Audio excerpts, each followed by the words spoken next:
around Okay, okay, okay. He will meet you, sir. He will in touch with you. Okay, okay, okay. আমি অনুরোধ করছি doctor Rajshri কর স্যারকে আপনি kindly একটু ভিডিওটা অডিও একটা চেক করে নেবেন স্যার, আনমিউট করে একবার।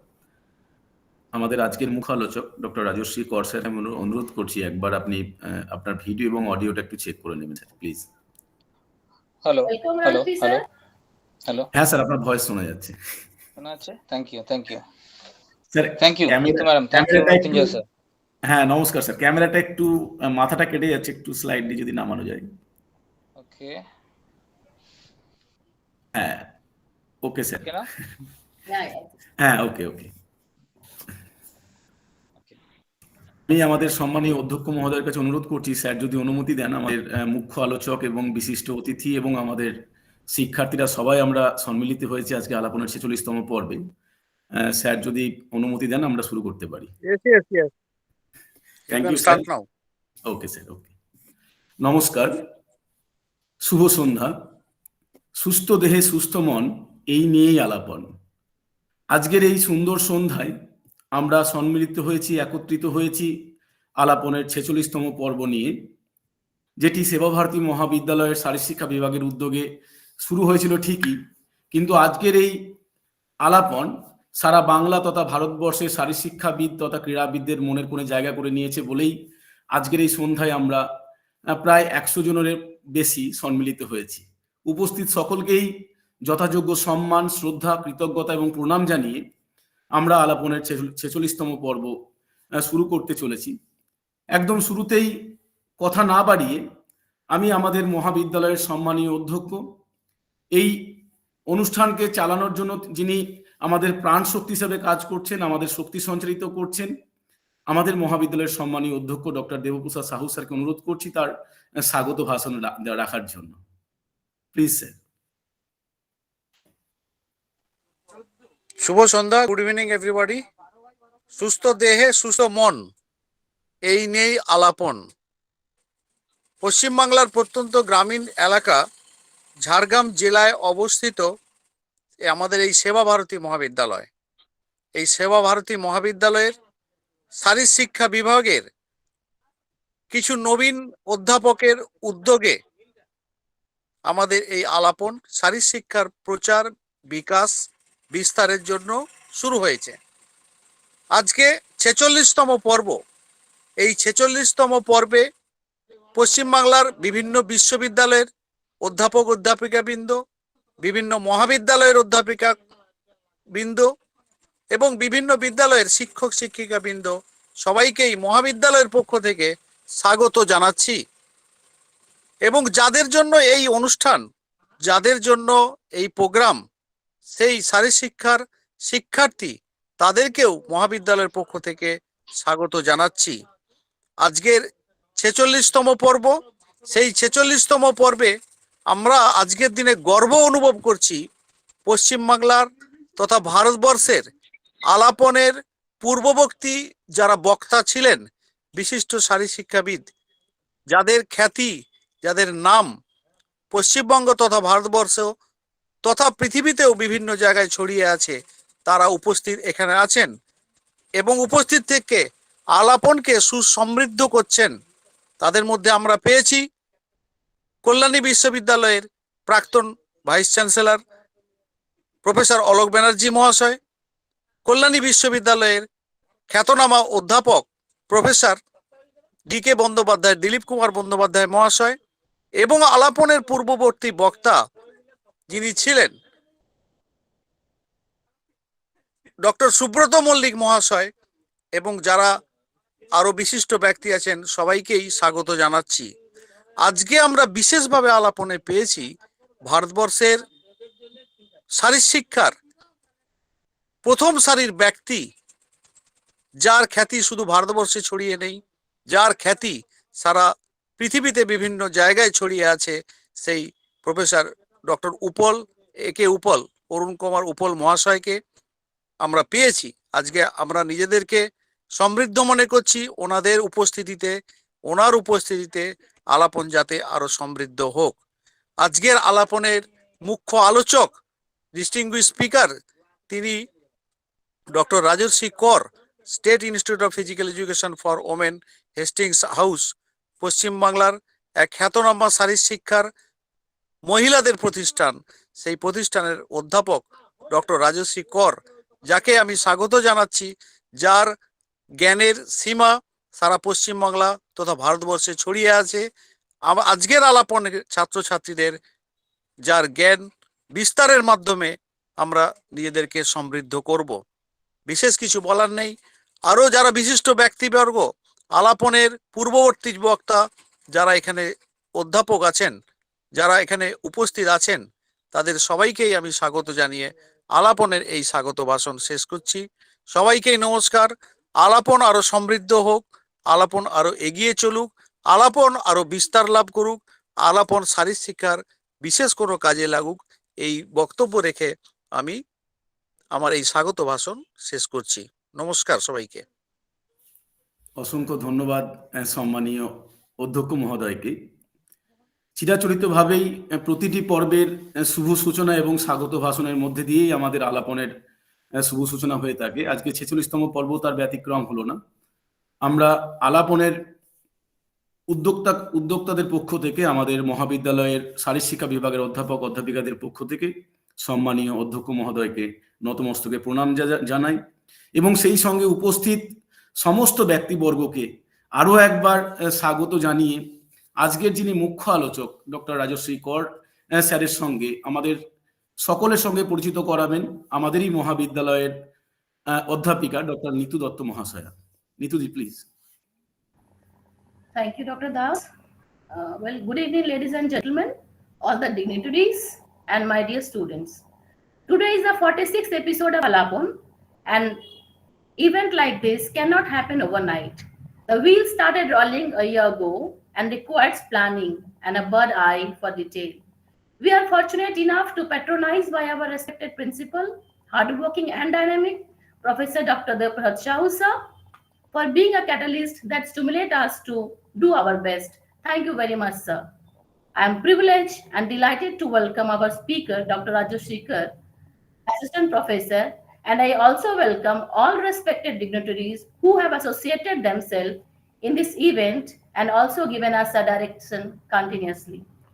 Dr. Rajarshi Kar is currently serving as an Assistant Professor in State Institute of Physical Education for Women, Hastings House, Kolkata. Sir also worked in Kendra Vidyalaya, Kurnool, Andhra Pradesh, as a physical education teacher. Sir is solely a product of LNIPE, a very reputed institution of physical education and sports.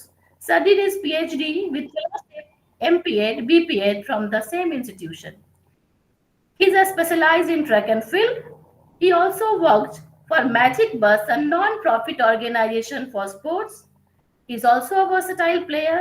He represented India Athletics Championship and Best Physique 2013. Silver medal winner at Mr. Gwalior Bodybuilding Competition 2014 and also National Category 2 referee for Weightlifting Federation of India. Thank you so much, sir.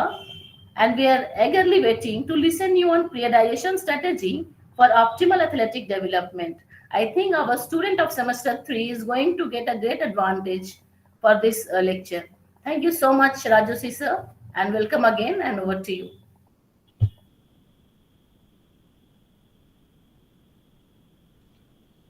Thank you, Neetu madam, for the warm welcome. Shall I start, Mrityunjay sir? Yes, sir. Yeah. Before the presentation, I would like to thank for the opportunity to the principal sir, Dr. Devaprasad Sahu sir, chairman Dr. Binod Chaudhary sir, organizing secretary Dr. Keshav Chandra Gop sir, and joint organizing secretary Dr. Mrityunjay Das sir. So I feel really privileged that I'm speaking today in front of the pioneer of sports training, Dr. Arun Kumar Uppal sir, who was the head of the institution of my institution, the institution from which I have passed out my BPed, MPed, and PhD as well. And I'm really privileged that I have Dr. Alok Banerjee sir, Dr. Mollik sir as a listener today. So really I'm fortunate. Sir, Uppal sir, Banerjee sir, please be with us till the end of the presentation, and please uh, give some valuable advice if you feel that if anything can be improved in the presentation. So I will start now.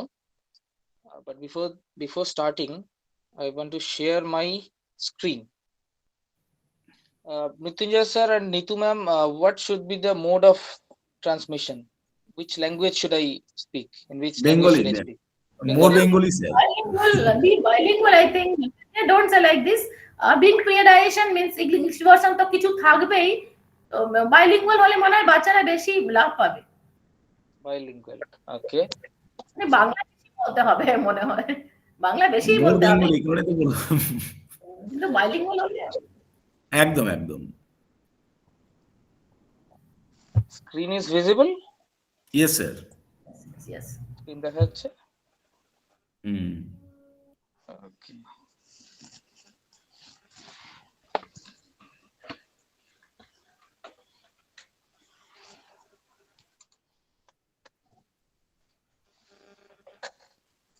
So the title of the presentation is Periodization Strategies for Optimal Athletic Development.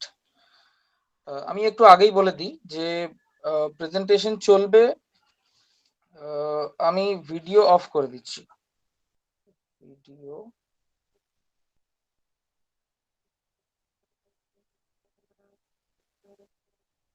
Video of হয়ে গেছে automatically. Audio is clear? Hello? Yes, yes. Audio clear আছে, clear আছে।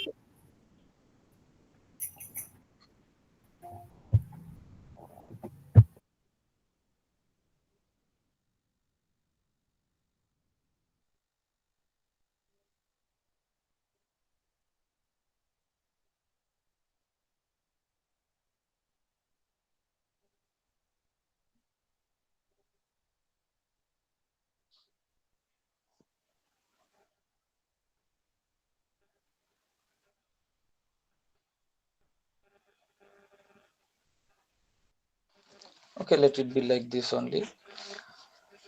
So the title is Periodization Strategies for Optimal Athletic Development, and I'm Dr. Rajarshi. So let us start with some basic definitions and basic terminologies regarding periodization, planning, etc. So what is training plan? I will not waste, আমি খুব বেশি time waste করব না এই definitions এ meanings এ, ঠিক আছে? আমি চাইছি একটু বেশি ডিসকাশন হোক, কোয়েশ্চেন আসুক, আর in between the presentation also, if anyone wants to ask anything, you can ask. I don't have any problem. Okay, so training plan. What is a training plan? It is a binding directive for developing training condition where all required measures are recorded in writing. মানে আমরা জানি সব কিছুই, আমরা যা কিছুই করি সব যা কিছু আমাদের ডেইলি টাস্ক আছে, যে কোনো বড় টাস্ক আমরা যখন হাতে নিই তখন আমাদের একটা প্ল্যানিং দরকার হয়, এবং সেই প্ল্যানিংটা শুধু ভার্বাল ওয়েতে কিংবা শুধু মেন্টাল লেভেলে থাকলে হবে না, সেটা আমাদেরকে লিখতেও হবে। যখন আমরা লিখে একটা প্ল্যান তৈরি করি তখন আমাদের সেই প্ল্যানটার প্রতি একটা কমিটমেন্ট আসে, ঠিক? তো প্ল্যানিং এর ব্যাপারে বলতে গেলে আরো বিশেষ কিছু কথা যেগুলো বলা যায়। What is planning? when we are planning, we are trying to achieve some sort of performance. আমরা কোনো পারফরমেন্স এম অ্যাচিভ করার জন্য প্ল্যানিং করছি। আমরা কেন প্ল্যানিং করছি? পারফরমেন্স এম অ্যাচিভ করার জন্য। এবং এম তো ঠিক আছে, কিন্তু এম এর সাথে সাথে কিছু কিছু অবজেক্টিভসও আছে। একটা বড় প্ল্যান অ্যাচিভ করতে গেলে আমাদেরকে কিছু কিছু ছোট ছোট স্টেপস ক্রস করে তারপরে সেই ব্রড এইমের দিকে, গোলের দিকে মুভ করতে হয়। তো সেই সমস্ত অবজেক্টিভ গুলো, সেই সমস্ত টাস্ক গুলো ছোট ছোট, সেগুলো আমাদেরকে ডিসাইড করতে হয় যে what are the objectives, what are the small tasks that we have to achieve. এবং সেই টাস্ক যেগুলো আমরা অ্যাচিভ করব সেগুলোর একটা সিকোয়েন্সও আমাদেরকে সেট করতে হয়, যে প্রথমে কোনটা, তারপরে কোনটা, তারপরে কোনটা, এরকম ভাবে কিছু টাস্ক আমাদেরকে সেট করতে হয়। এবং সেই টাস্ক গুলোকে অ্যাচিভ করার জন্য কিছু মিনস অ্যান্ড মেথডস আমাদের ডিসাইড করতে হবে। And we need two anticipate development of loading. Loading একটা কনসেপ্ট স্পোর্টস ট্রেনিং এর, আশা করি বেশিরভাগ স্টুডেন্টই লোড এবং তার বেসিক্স জানে, volume, intensity, type of exercise etcetera, এটা বেশিরভাগ স্টুডেন্টই জানে। And we need to select the most suitable form of organization. কিভাবে আমরা অর্গানাইজ করব ট্রেনিং কে, সেটা আমাদের প্ল্যান করতে হবে। ঠিক, তো পিরিয়ডাইজেশনে জাম্প করি। What is periodization? The definition of periodization by Tudor Bompa 1993 is: periodization is the process of varying a training program at regular time intervals to bring about optimal gains in physical performance. আমরা যখন optimal physical performance achieve করতে চাই, তার জন্য আমাদেরকে আমাদের যে গোটা ট্রেনিং প্রোগ্রাম আছে, সারা বছরের হোক কিংবা কয়েক বছরের হোক ট্রেনিং প্রোগ্রাম, সেটাকে আমাদের বিভিন্ন ভাগে আমাদেরকে ভাগ করতে হয়, ডিফারেন্ট সেগমেন্টে আমাদেরকে ভাগ করতে হয়, যাতে আমরা বেস্ট পসিবল পারফরমেন্স অ্যাচিভ করতে পারি। ঠিক, periodization is a systematic formulation of training process in a training cycle to achieve the top form in the main competition. খেয়াল রাখতে হবে যে periodization is related to performance. Performance in what? Performance in some sort of competition, sports competition. বড় sports কম্পিটিশনে আমরা যখন ভালো performance achieve করতে যাই, তখন আমাদেরকে বিভিন্ন ট্রেনিং সাইকেলে আমাদের ট্রেনিং প্রোগ্রামটাকে ভাগ করতে হবে সিস্টেমেটিক্যালি, যাতে আমরা সেই কম্পিটিশনে বেস্ট পারফরমেন্স অ্যাচিভ করতে পারি। It is the distribution of years of training into various periods with the aim of preparing the sports person towards an optimal performance in a decisive competition. To help the sports person to attain peak performance, the whole year is divided into periods, which is called periodization. মানে পিরিয়ডাইজেশনের বেশ কয়েকটা explanation দেওয়া হয়েছে এখানে, আমি সব কটা ডেফিনেশনে গেলাম না। আশা করি পিরিয়ডাইজেশন কি বোঝাতে পারলাম। কিন্তু পিরিয়ডাইজেশন আমরা করছি কেন? Why periodization? Why do we need to plan like this? কেন আমাদেরকে সারা বছরকে বিভিন্ন পিরিয়ডে ভাগ করতে হবে? তো আমি বলতে চাই যে আমরা যখন ভালো পারফরমেন্স আমাদের এইম থাকে, গোল থাকে, তখন do we depend on a single ability? আমরা জানি বেশ কিছু মোটর স্কিল এবং মোটর এবিলিটিস রয়েছে খেলাধুলায়, স্পোর্টসে, like strength, endurance, flexibility, agility, coordination, technique, tactics ইত্যাদি ইত্যাদি বিভিন্ন বিষয় রয়েছে আমাদেরকে ভালো পারফর্ম করতে গেলে যেগুলো দরকার হয়। কিন্তু এই সমস্ত এবিলিটিস কি আমরা একসাথে ট্রেনিং করতে পারি? in a single session or in a single week also, or in a single month also, can we train all these abilities? আমরা কি এই সমস্ত এবিলিটিস একসাথে ট্রেন করতে পারি? না, আমরা পারি না। আমরা কেন পারি না এই বিভিন্ন ধরনের যে এবিলিটিস গুলো আছে এগুলোকে একসাথে ট্রেন করতে? কারণ এর মধ্যে, এই ট্রেনিং গুলোর মধ্যে, এই এবিলিটিস গুলোর মধ্যে বেশ কিছু ট্রেনিং রয়েছে যারা পরস্পর বিরোধী। যেমন আমি যখন স্ট্রেংথ ট্রেনিং করি, তখন সাথে আমি এন্ডিউরেন্স ট্রেনিংও যদি করি, এন্ডিউরেন্স ট্রেনিং এবং স্পিড ট্রেনিং, কিংবা এন্ডিউরেন্স ট্রেনিং এবং স্পিড ট্রেনিং যদি আমি একসাথে করি, তাহলে না তো আমার স্পিড ট্রেনিং এর যে অ্যাডাপ্টেশন বডিতে হওয়ার কথা সেটা হবে, না তো আমার এন্ডিউরেন্স ট্রেনিং এর ফলে যে অ্যাডাপ্টেশন বডিতে হওয়ার কথা সেটা হবে। তো দুটোর কোনোটাই ভালোভাবে হবে না। ঠিক আছে, তো যার জন্য আমাদেরকে গোটা ট্রেনিং ইয়ারকে মেইনলি ডিফারেন্ট সেগমেন্টে ভাগ করতে হয়। এই সেগমেন্টে ভাগ করার ফলে আমরা কোনো ফেজে বা কোনো সেগমেন্টে আমরা এন্ডিউরেন্সকে ফোকাস করি, আবার কোনো সেগমেন্টে আমরা স্ট্রেংথকে ফোকাস করি, আবার কোনো সেগমেন্টে হয়তো আমরা স্পিডকে ফোকাস করি। ঠিক, তো এই বিভিন্ন রকম যে এবিলিটিস আছে এইগুলোকে যাতে সারা বছর ধরে ট্রেন করা যায় এবং at the time of competition we can participate with all our abilities.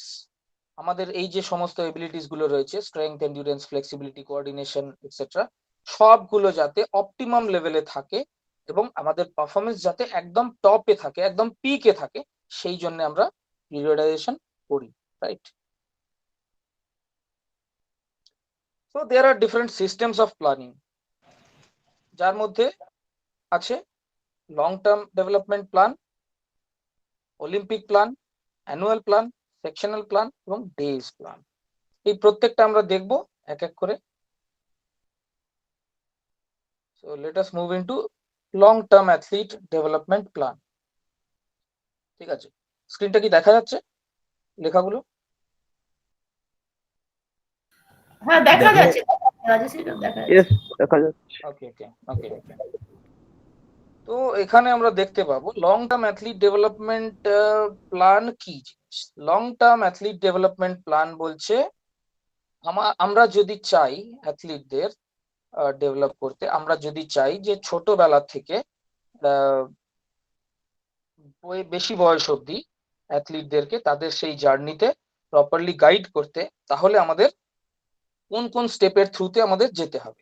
তো ফার্স্ট স্টেজ ইজ, নিচে থেকে দেখবেন, active start, next stage is fundamentals, then is learning to train, তারপরে আসছে training to train, then is training to compete, and last is training to win.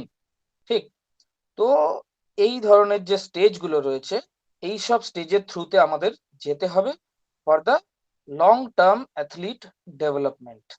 যদি আমরা চাই, আমার কাছে আজকে ছোট্ট বাচ্চা এলো যে 3 বছর কি 4 বছরের, তাকে আমি এইম করলাম যে একে আমাকে ভালো অ্যাথলিট বানাতে হবে, তৈরি করতে হবে, অথবা যদি সে ভালো অ্যাথলিট নাও হতে পারে, সে যাতে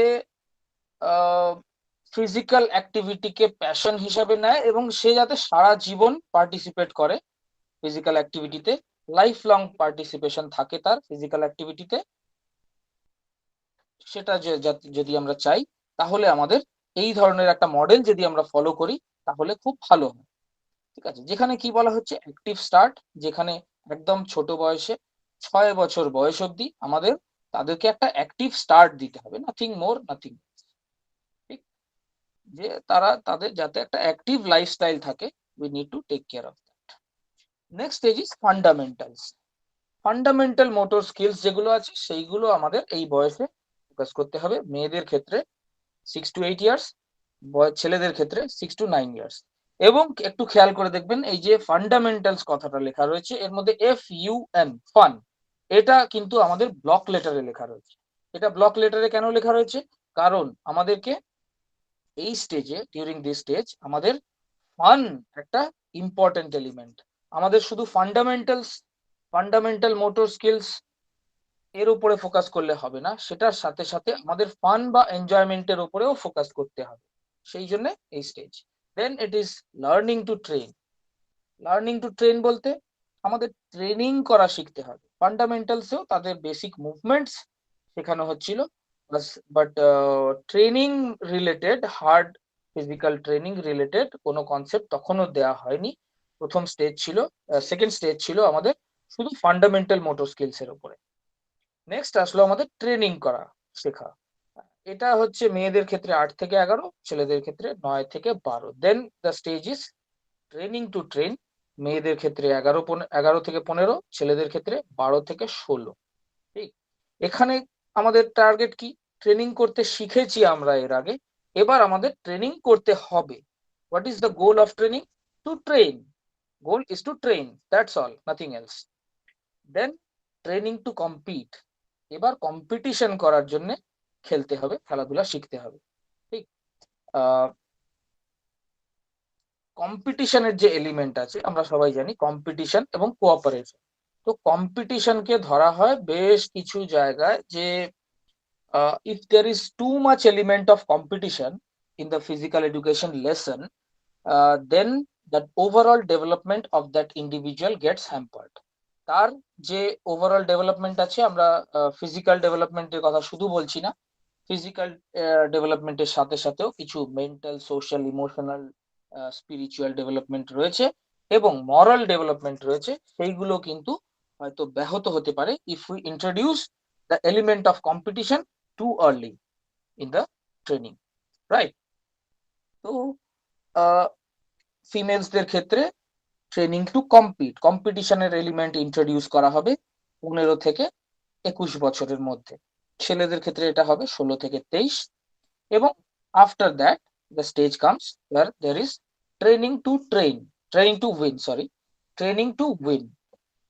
তো যে সমস্ত অ্যাথলিটরা এই স্টেজ অবধি কন্টিনিউ করছে তাদের কাছে আরেকটা অপশন রয়েছে যে they can go for elite sports, যে তারা তারপরে এলিট স্পোর্টসে যেতে পারে। এইটার জন্য বয়স ধার্য করা হয়েছে মেয়েদের 18+ এবং ছেলেদের 19+, that is high performance sports. এবং যদি কেউ এই স্টেজে যেতে না চায় they can go for active for life stage, তারা চুজ করতে পারে অন্য একটা পথ, যেটা হচ্ছে নট কম্পিটিটিভ স্পোর্টস। তারা খেলাধুলার মাধ্যমে কেরিয়ার বানাতে চাইছে না, তারা সারা জীবন সুস্থ থাকার জন্য খেলাধুলাকে ইউজ করতে চাইছে। কিছু ফিজিক্যাল অ্যাক্টিভিটির মাধ্যমে কিছু ফিজিক্যাল স্কিল তাদের রয়েছে, বিভিন্ন খেলাধুলা তারা জানে, সেই খেলাধুলাকে ইউজ করে তারা সারা জীবন সুস্থ থাকার চেষ্টা করবে, that is active for life stage. ঠিক, নেক্সট ইজ অলিম্পিক প্ল্যান। আমরা 5টা স্টেজ দেখেছিলাম: long term, Olympic plan, annual plan, sectional plan, day plan. তো long term plan is the longest. একজন অ্যাথলিটের যখন আমরা সারা জীবনের প্ল্যানিং করছি, সারা জীবনের তাদের শিডিউল তৈরি করছি যে কিরকম ভাবে আমরা এগোবো step by step, that is long term athlete development. এবং অলিম্পিক প্ল্যান হচ্ছে, নাম শুনেই বোঝা যাচ্ছে অলিম্পিক রিলেটেড, মানে 4 বছরের প্ল্যান। ঠিক আছে, এটাও জেনারেলি এলিট অ্যাথলিটদের জন্যই এই প্ল্যানটা হয়, Olympic plan. Then is annual plan. Annual plan আমরা জানি সারা বছরের জন্য আমরা একটা ট্রেনিং শিডিউল তৈরি করি। এখানে একটা সারা বছরের ট্রেনিং শিডিউল দেখানো হয়েছে একজন অ্যাথলিটের, ঠিক আছে, যার মধ্যে ডিফারেন্ট সেগমেন্টে ভাগ করা হয়েছে, উপর থেকে নিচে বিভিন্ন রকম সেগমেন্টে ভাগ করা হয়েছে। তো এই সেগমেন্টগুলো সম্বন্ধে আমরা কিছু কথা আজকে বলবো, ঠিক। বাট তার আগে আমরা দেখে নিই সেকশনাল প্ল্যান কি জিনিস। সেকশনাল প্ল্যানস এর মধ্যে আবার কয়েক রকম রয়েছে: ম্যাক্রোসাইকেল, মেসোসাইকেল, মাইক্রোসাইকেল রয়েছে। ম্যাক্রোসাইকেলের মধ্যে মোনোসাইকেল, বাইসাইকেল এবং ট্রাইসাইকেল, ঠিক আছে। এটাকে বলা যেতে পারে, মোনোসাইকেলকে বলা যেতে পারে সিঙ্গেল পিরিয়ডাইজেশন, বাইসাইকেলকে বলা হতে পারে ডাবল পিরিয়ডাইজেশন এবং ট্রাইসাইকেলকে বলা যেতে পারে ট্রিপল পিরিয়ডাইজেশন, ঠিক। তো এগুলো হচ্ছে সাইকেলস এর মধ্যে পড়ছে। ম্যাক্রোসাইকেল, a yearly program with the aim of peaking for a specific event, ঠিক। Example 1 year। তবে for your information it can be less than 1 year as well, এক বছরের কমও এটা হতে পারে ম্যাক্রোসাইকেল। যদি এক বছরে আমি 2টো বা 3টে মেজর কম্পিটিশন কে ফোকাস করি, তাহলে কিন্তু আমার ম্যাক্রোসাইকেল 2টো বা 3টে হবে এক বছরের মধ্যে, ঠিক। মেসোসাইকেল, it may be called as a phase that consists of 4 to 6 weeks. And microcycle, a training week. Generally it is a 1 week period, এক সপ্তাহের। যদিও এটা 5 থেকে 10 দিনের হতে পারে, কিন্তু আমরা বেশিরভাগ সময় মাইক্রোসাইকেলকে এক সপ্তাহেরই রাখি এবং মেসোসাইকেলকে আমরা 1 মাসের বা 4 সপ্তাহের রাখি, ঠিক। কেন? যাতে ওটা ক্যালেন্ডার ইয়ারের সাথে ম্যাচ করে, ফর অ্যাডমিনিস্ট্রেটিভ ফিজিবিলিটি, ঠিক। ওকে, তো সেকশনাল প্ল্যান সাইকেলস হলো। Sectional plan periods, there are 3 periods like this: preparatory period, competition period and transition period.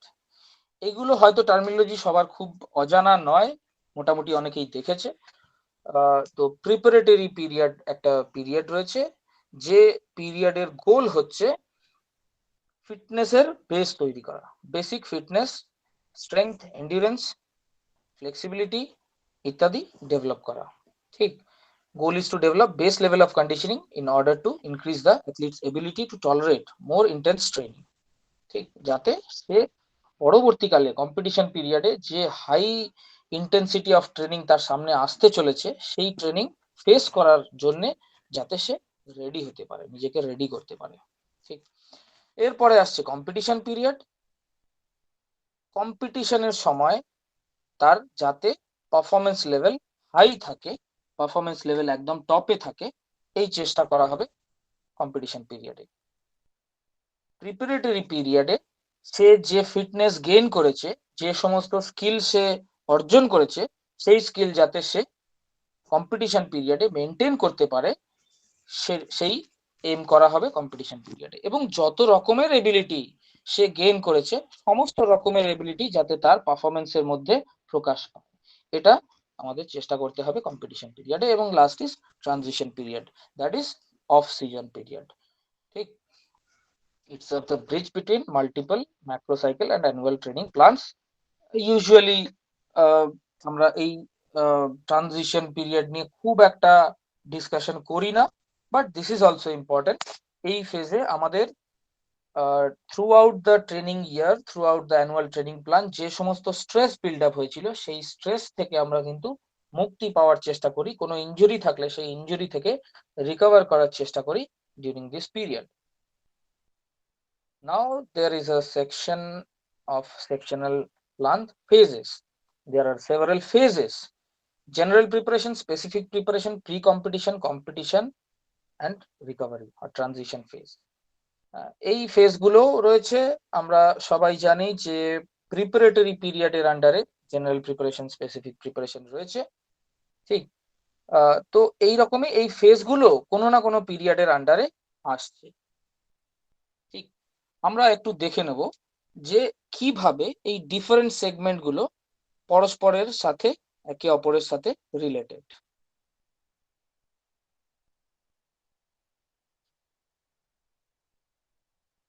কারণ অনেক সময় আমি শুনেছি আমাদের স্টুডেন্টরা একটু কনফিউজ থাকে যে cycles, there are different types of cycles বলা হয়, different types of periods, preparatory period, transition period, competition period. There are several types of cycles: macro cycle, mesocycle, microcycle, but they are not able to relate all these things. So in this session I will try to relate all these things. স্ক্রিনটা visible হচ্ছে? আমি কিছু একটা draw করতে যাচ্ছি, দেখা যাচ্ছে? হ্যাঁ, দেখা যাচ্ছে। হ্যাঁ হ্যাঁ দেখা যাচ্ছে। Okay, so suppose this is the whole training year. এটা সারা বছরের ট্রেনিং, সারা বছর calendar year, starting from January to December. ঠিক, তো এর মধ্যে আমার একটা কম্পিটিশন রয়েছে। কম্পিটিশনটা রয়েছে সাপোজ অক্টোবর মাসে। ঠিক আছে, এটাই আমার মেইন কম্পিটিশন। এইটাকে টার্গেট করে আমি সারা বছরের ট্রেনিং শিডিউল তৈরি করব। ঠিক, তো সবার আগে আমাদের খেয়াল রাখতে হবে এই যে ডিফারেন্ট আমাদের সেকশনস রয়েছে পিরিয়ডাইজেশনের মধ্যে, এর মধ্যে সব থেকে লম্বা ফেজ বা লম্বা পিরিয়ড কোনটা? সব থেকে লম্বা পিরিয়ড কিন্তু যখন আমাদের বছরে একটা কম্পিটিশন আছে, then it is a macro cycle. একটা ম্যাক্রো সাইকেল হচ্ছে সব থেকে বড় অংশ বা সব থেকে বড় ভাগ। তো এই ম্যাক্রো সাইকেল গোটাটাই, এই starting from here to here, গোটাটাই কিন্তু আমাদের ম্যাক্রো সাইকেল। ঠিক আছে, এই ম্যাক্রো সাইকেলের পরে নেক্সট লংগেস্ট সেগমেন্ট কোনটা? নেক্সট লংগেস্ট সেগমেন্ট আমাদের হচ্ছে পিরিয়ড। ঠিক, এবং আমাদের এই যে গোটা ট্রেনিং ইয়ারটা, এটাকে আমরা তিনটে পিরিয়ডে ভাগ করি। What are those?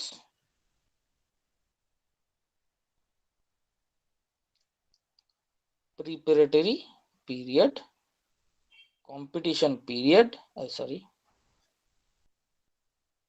competition period and transition period. তো আমরা এই তিনটে পিরিয়ডে ভাগ করছি। এবং পিরিয়ডের পরে নেক্সট লংগেস্ট সেগমেন্ট কোনটা? পিরিয়ডের পরে নেক্সট লংগেস্ট সেগমেন্ট কিন্তু আমাদের ফেজ। তো প্রিপারেটরি পিরিয়ডের আন্ডারে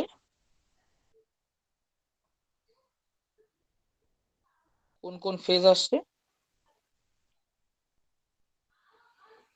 প্রিপারেটরি পিরিয়ডের আন্ডারে আমাদের আসছে general preparation and specific preparation.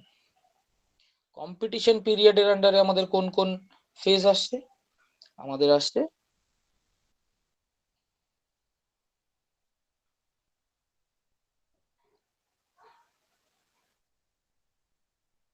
pre-competition phase and competition phase. Competition period and this is competition phase. And this is transition period and transition phase as well. ঠিক, তো আমাদের সব থেকে লংগেস্ট সেগমেন্ট ছিল macro cycle, then it is period, then it is phase.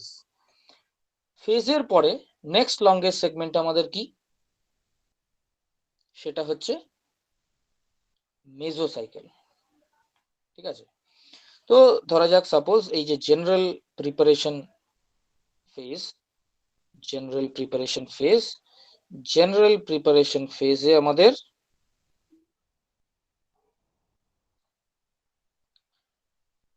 তিনটে মেজো cycle থাকবে, 1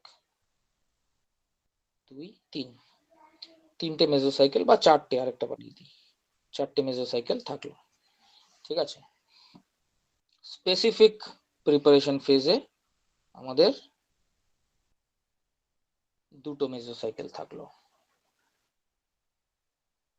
pre competition ফেজে আমাদের তিনটে মেজো সাইকেল থাকলো।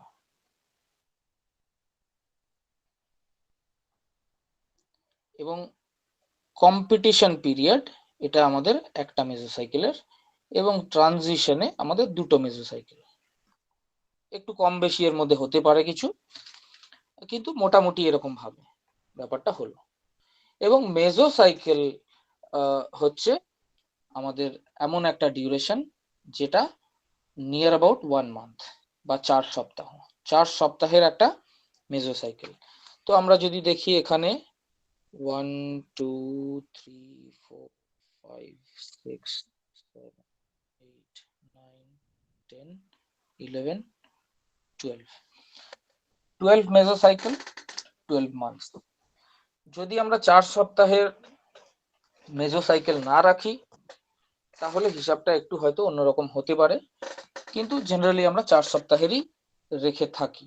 আমরা ধরে নিলাম যে 4 সপ্তাহেরই মেজো সাইকেল, তাহলে ব্যাপারটা এরকম হবে। মেজো সাইকেল, মেজো সাইকেলের পরে নেক্সট লংগেস্ট সেগমেন্ট কোনটা? দ্যাট ইজ আ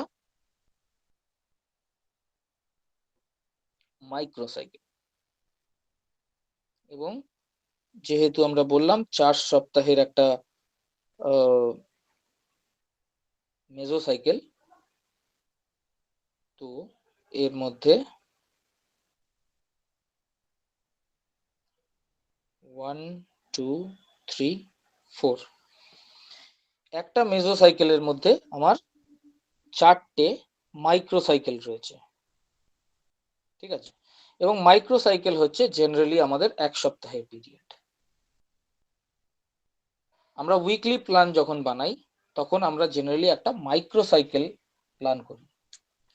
এবং মাইক্রো সাইকেলের ভেতরে কি থাকে? Suppose this is a micro cycle and I am trying to plan a microcycle. Monday plan, Tuesday plan, Wednesday plan, Thursday, Friday, Saturday, Sunday. ঠিক, আমরা 7 দিনের planning করছি। Is that all? না, এটাও সব নয়, এরও ভেতরে আমাদের রয়েছে ট্রেনিং সেশন এবং ট্রেনিং ইউনিট। আমি একটু প্রেজেন্টেশনের থেকে একটু বোধহয় এগিয়ে গেলাম, যদি প্রেজেন্টেশনে যাই তো আমরা দেখতে পাবো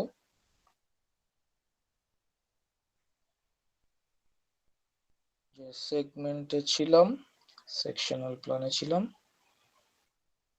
আচ্ছা, ডেজ প্ল্যান। ঠিক আছে, ডেজ প্ল্যানের মধ্যে আমাদের আবার রয়েছে সেশন প্ল্যান এবং ইউনিট প্ল্যান। সেশন প্ল্যান কি জিনিস? আমি সকালবেলা ট্রেনিং করছি, আমি বিকেলবেলা ট্রেনিং করছি। তো সকালের ট্রেনিং এর জন্য আমার একটা সেশন হলো, বিকালের ট্রেনিং এর জন্য আরেকটা সেশন হলো। এবং ইউনিট কি জিনিস? ইউনিট সেশনের থেকেও ছোট। আমি যখন একবার সকালে ট্রেনিং করতে নামলাম, তখন সাপোজ আমি প্রথমে এন্ডিউরেন্স ট্রেনিং করলাম এবং আমি অল্প কিছুক্ষণ রেস্ট নিলাম, নিয়ে আমি ফ্লেক্সিবিলিটির কিছু ট্রেনিং করলাম। তো একই ট্রেনিং সেশনের আন্ডারে আমি দুটো ইউনিট ট্রেনিং করলাম। আমি এন্ডিউরেন্সের ইউনিট ট্রেনিং করলাম এবং আমি ফ্লেক্সিবিলিটির ইউনিট ট্রেনিং করলাম, দুটো ইউনিট। ঠিক আছে? এবং জেনারেলি একটা সেশনের মধ্যে দুটো কিংবা ম্যাক্সিমাম তিনটে ইউনিট রাখা যেতে পারে, তার বেশি রাখা উচিত নয়। এবং এই যে 30 মিনিটসের রেস্ট কথাটা লেখা রয়েছে, এর মানে হচ্ছে যদি একটা ট্রেনিং সেশনের মধ্যে একটা ওয়ার্কআউট করার পরে 30 মিনিটসের রেস্ট দেওয়া হয়, 30 মিনিটস কিংবা তার বেশি রেস্ট দেওয়া হয়, তাহলে ধরে নেওয়া যেতে পারে আরেকটা ট্রেনিং সেশন শুরু হয়ে গেল। মানে এলিট অ্যাথলিটসরা যেমন আমরা জানি যে অনেক সময় ট্রেনিং করে সকাল 7টা থেকে শুরু করেছে এবং সকাল 11টা 12টা অবধি তারা ট্রেনিং করছে। যদি এরকম হয় এবং তার মাঝখানে হয়তো তারা ব্রেকফাস্ট করে এলো, কিছুক্ষণ গ্যাপ নিল, so we can count it as more than one session. এটা কিন্তু একটা সেশন নয়, একটা বেশি সেশন। ঠিক? তো আশা করি এই ব্যাপারটা বোঝা গেল। তো প্ল্যানিং এর মধ্যে আমরা সিকোয়েন্স ওয়াইজ ডিসকাস করলাম, আলোচনা করলাম যে সব থেকে লংগেস্ট থেকে শুরু করে একদম সব থেকে স্মলেস্ট কি কি আসছে। Long term athlete development, Olympic plan, annual plan, macro cycle, period, phase, mesocycle, microcycle, session, unit, etcetera. ঠিক? তো আশা করি এইটুকু বোঝা গেল। এইটুকু পার্ট থেকে কারোর কোনো কোয়েশ্চেন রয়েছে? যদি থাকে এখানে অ্যাড্রেস করব।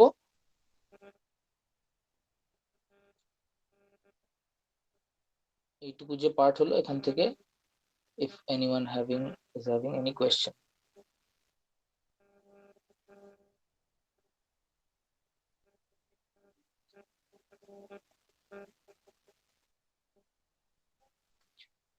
ওকে, তো এবার একটু তাহলে আমি এই মাইক্রোসাইকেল প্ল্যানিং এর দিকে যাই। মাইক্রোসাইকেল প্ল্যানিং আমার সামনে রয়েছে। মানডে থেকে সানডের একটা মাইক্রোসাইকেল আমাকে তৈরি করতে হবে।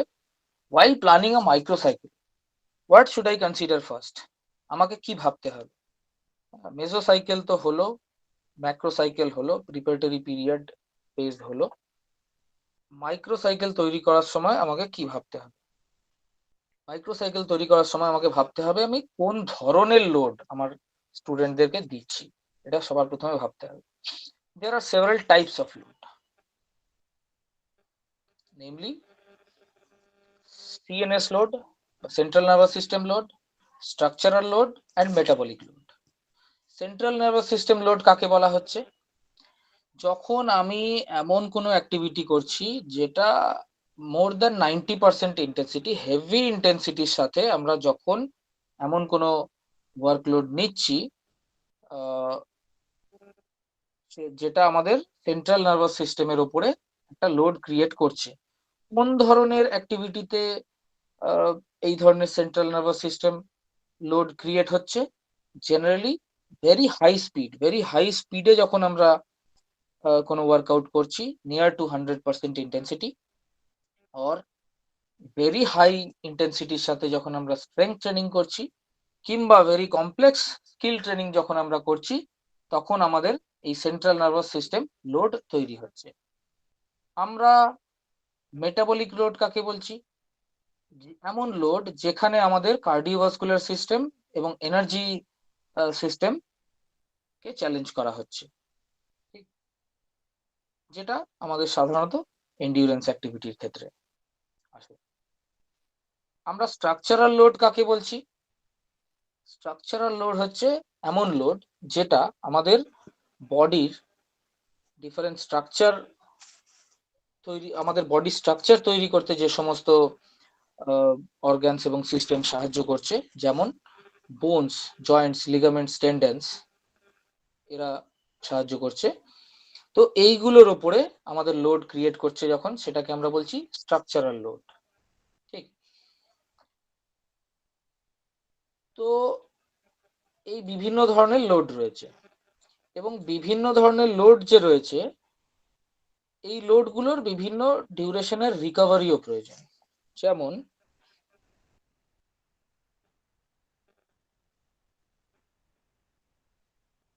সিএনএস লোড যদি আমি বলি, তাহলে সিএনএস লোডে রিকভারি প্রয়োজন হয় 48 আওয়ার্স টু 72 আওয়ার্স। আমরা যখন স্ট্রাকচারাল লোডের কথা বলছি, তখন আমাদের রিকভারি প্রয়োজন হয় 48 আওয়ার্স। এবং আমরা যখন মেটাবলিক লোডের কথা বলছি,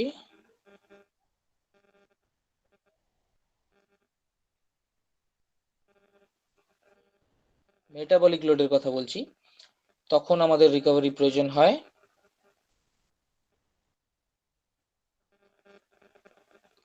12 to 24 hours in case of aerobic, and 48 to 72 hours in case of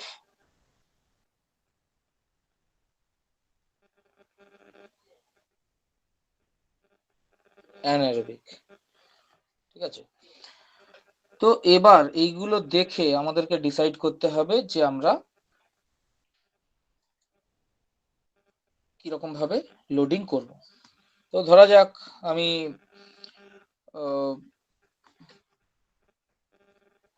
CNS load দিতে চাই, এবং মানডে আমি তাদের একটা সিএনএস লোডিং এর সেশন রাখলাম, সপ্তাহে দুটো দুটো করে আমি রাখবো। এবং সাপোজ আমি আগে রিকভারিটাও ডিসাইড করে নিই, আমি রিকভারি দিতে চাই সানডে এবং থার্সডে, দুদিন আমি রিকভারি দিতে চাই। রিকভারি ঠিক। তো মানডে আমি সিএনএস লোড দিলাম। তো সিএনএস লোডিং এর জন্য আমার রিকভারি দরকার 72 আওয়ার্স। তো আগামী 3 দিনের মধ্যে আমি আর সিএনএস লোডিং করতে পারবো না। নেক্সট সিএনএস লোডিং আমার যাবে ফ্রাইডেতে, মানে ফ্রাইডের আগে যাবে। ঠিক। স্ট্রাকচারাল লোডের পরে 48 আওয়ার্স লাগে। তো স্ট্রাকচারাল লোড আমি একটা এখানে রাখলাম, আর একটা এখানে রাখলাম। এবং আমার মেটাবলিক লোড আছে, মেটাবলিক লোড আমি এখানে রাখলাম এবং এখানে রাখলাম। তো আমি প্রথমে এটা ডিসাইড করলাম যে আমি আমার অ্যাথলিটদেরকে কোন দিন কি ধরনের লোড দেব। ট্রেনিং শিডিউল আমি এখনো ডিসাইড করিনি, যে what should be the workout, সেটা আমি এখনো ডিসাইড করিনি, সেটা আমি এরপরে ভাববো।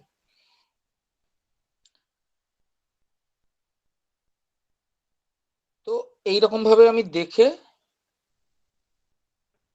এবার আরেকবার বিবেচনা করব যে এটা ঠিক হলো কি না হলো। একটা লোড থেকে আরেকটা লোডের মধ্যে যতটা গ্যাপ প্রয়োজন ততটা গ্যাপ কি রয়েছে নাকি নেই। যদি নেই তাহলে আমাকে অন্য কিছু ভাবতে হবে। ঠিক। এবং এরপর শেষে আমি ওয়ার্কআউট লিখব। ওয়ার্কআউট আমি এখনো লিখিনি। সিএনএস লোডিং এর মধ্যে সাপোজ আমি দিলাম যে 30 মিটার্স এর স্প্রিন্টস 4 টাইমস। স্ট্রেংথ ট্রেনিং এর মধ্যে আমি দিলাম ফুল স্কোয়াট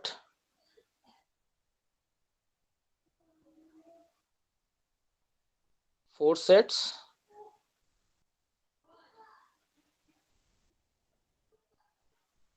12 রেপ। ঠিক। মেটাবলিক লোডের মধ্যে আমার একদিন রইল স্লো কন্টিনিউয়াস।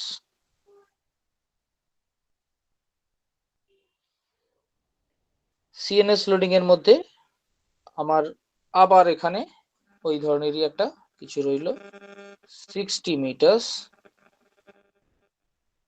3 times 95% intensity. স্ট্রেংথের মধ্যে আগের দিন আমার ফুল স্কোয়াট হয়েছিল এবং লেগ এক্সারসাইজ হয়েছিল, আরো কিছু এক্সারসাইজ হয়েছিল। এখানে আমার কিছু আপার বডি এক্সারসাইজ হলো। আপার বডি,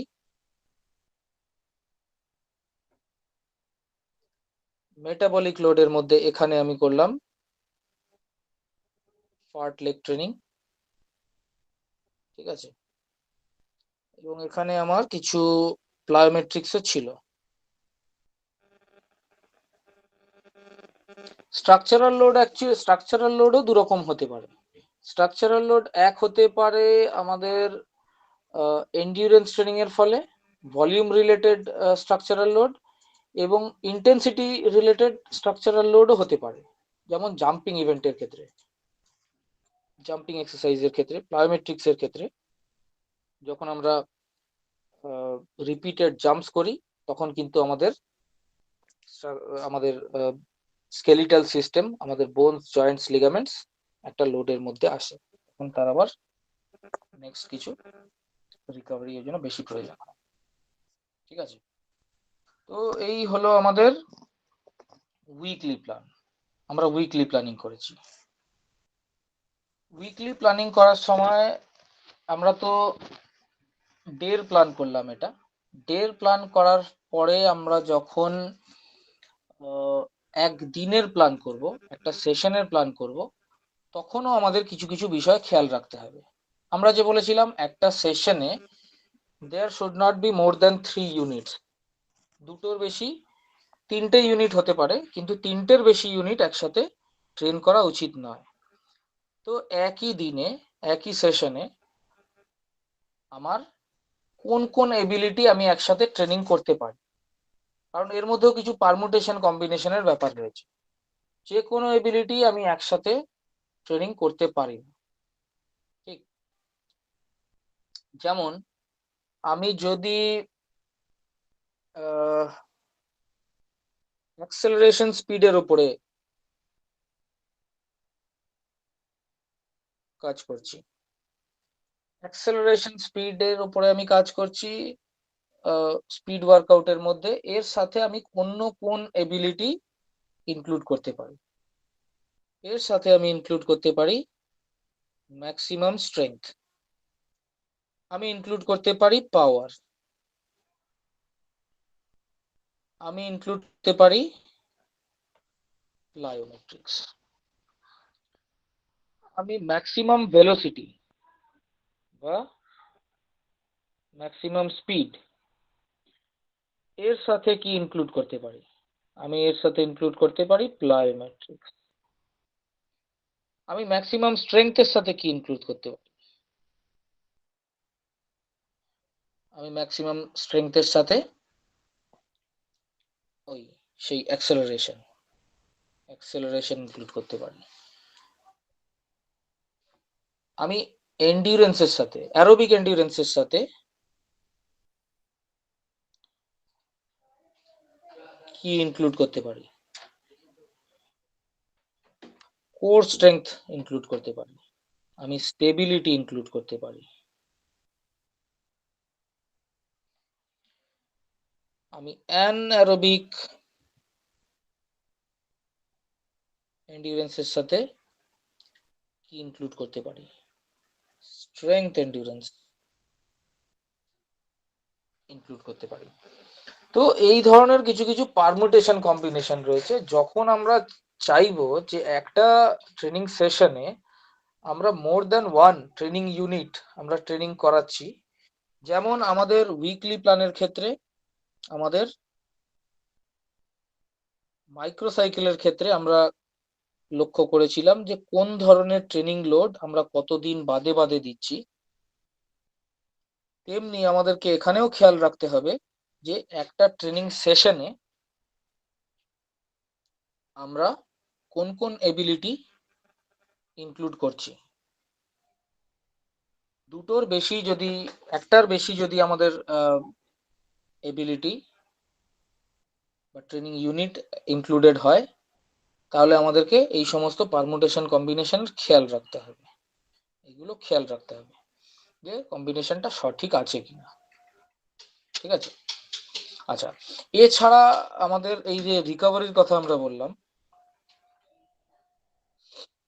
এই যে রিকভারির ব্যাপারটা ছিল, রিকভারির কথা ভেবে তো আমরা স্টেপ বাই স্টেপ দিনের পর দিন ট্রেনিং সেট করলাম, কিন্তু এছাড়াও রিকভারির খেয়াল আমরা উইকলি প্ল্যানের বাইরে যখন আমরা যাব ওপর দিকে মেজো সাইকেলে, তখন আমাদেরকে রিকভারির খেয়াল কিভাবে রাখতে হবে। একটা তো আমরা এখানে উইকলি দুটো দিয়ে রেখেছি রিকভারিতে, বা ওয়ার্কআউটের মধ্যেও এক ধরনের ওয়ার্কআউট আমরা পরপর দুদিন দিচ্ছি না, ডিফারেন্ট টাইপস অফ ওয়ার্কআউট দিচ্ছি, সেখানে রিকভারির একটা অ্যাসপেক্টকে টাচ করা হলো।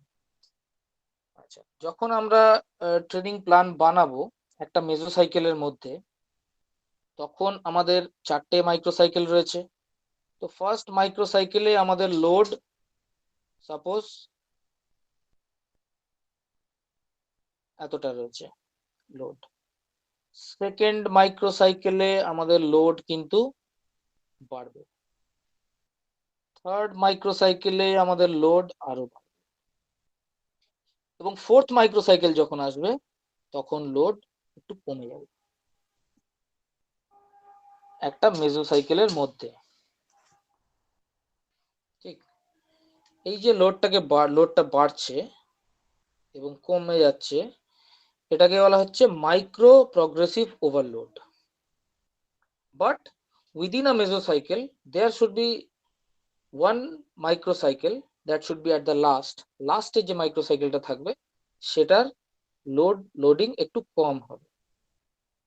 ঠিক এই রকমই যখন আমরা মাল্টিপল মেজোসাইকেলের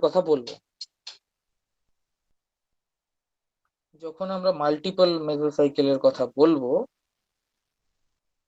তো নেক্সট মেজোসাইকেল যেটা হবে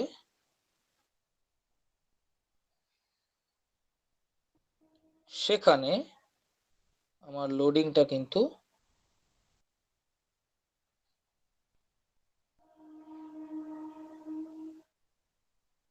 এখানে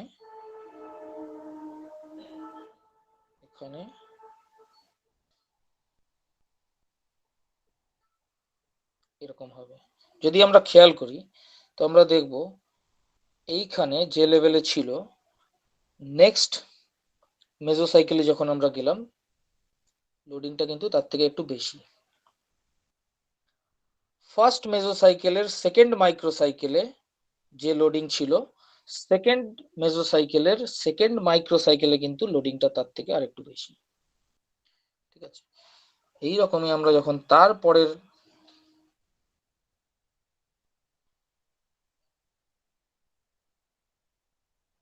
মেজোসাইকেলে যাব, প্রথম মাইক্রোসাইকেল থেকেই কিন্তু লোড আরো বাড়বে,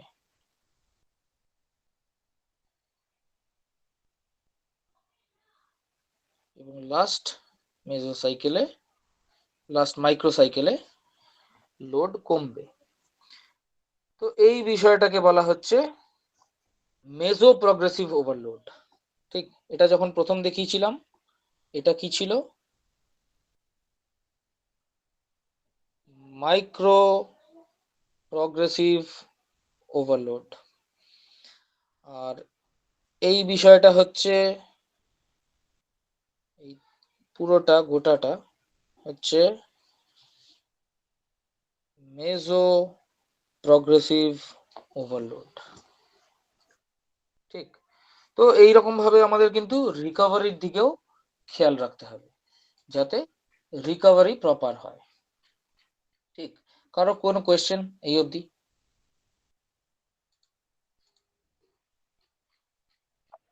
গুড ইভিনিং স্যার। হ্যাঁ, গুড ইভিনিং। স্যার বলছি স্যার সিএনএস লোডটা স্যার আরেকবার বলবেন কি? সিএনএস লোডটা অ্যাকচুয়ালি কি স্যার? সিএনএস হচ্ছে সেন্ট্রাল নার্ভাস সিস্টেম লোড, এবং আমাদের যখন আমরা এমন কোনো ওয়ার্কআউট করি যেটাতে আমাদের সেন্ট্রাল নার্ভাস সিস্টেমের ওপরে লোড পড়ছে, তখন আমরা সেটাকে বলছি সেন্ট্রাল নার্ভাস সিস্টেম লোড। কোন ধরনের অ্যাক্টিভিটির ক্ষেত্রে আমাদের এই ধরনের সিএনএস লোড ক্রিয়েট হয়? যখন আমরা ভেরি হাই ইন্টেন্সিটির সাথে কোনো ওয়ার্কআউট করি, যেমন ভেরি হাই স্পিডে আমরা যখন স্প্রিন্ট করি কিংবা ডাউন হিল রানিং করি, ভেরি হাই ইন্টেন্সিটির সাথে যখন আমরা স্ট্রেংথ ট্রেনিং করি, ভেরি হাই স্পিডের সাথে যখন আমরা স্ট্রেংথ ট্রেনিং করি, সেখানে আমাদের এই সিএনএস লোড ক্রিয়েট হচ্ছে। বুঝতে পারলাম? Okay sir, thank you. কিছু তো এই মাঝে মধ্যে একটু কোয়েশ্চেন হলে ভালো লাগে, যে মনে হয় যে না ক্লাস চলছে, লেসন চলছে, আর না হলে মাঝে মধ্যে সন্দেহ হয় যে একলাই বলছি কিনা, ইন্টারনেট কানেকশন ডিস্টার্ব হয়ে যায়নি তো।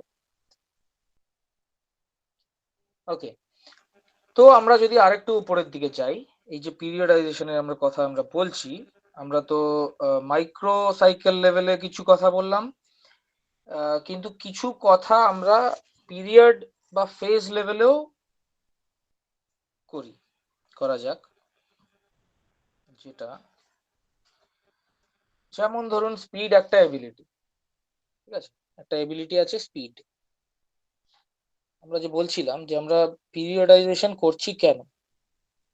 পিরিয়ডাইজেশন আমরা কেন করছি? কারণ ডিফারেন্ট এবিলিটি আমরা ডিফারেন্ট ফেজে ডেভেলপ করতে চাইছি। এক ফেজের মধ্যে সমস্ত এবিলিটি ডেভেলপমেন্ট সম্ভব নয়।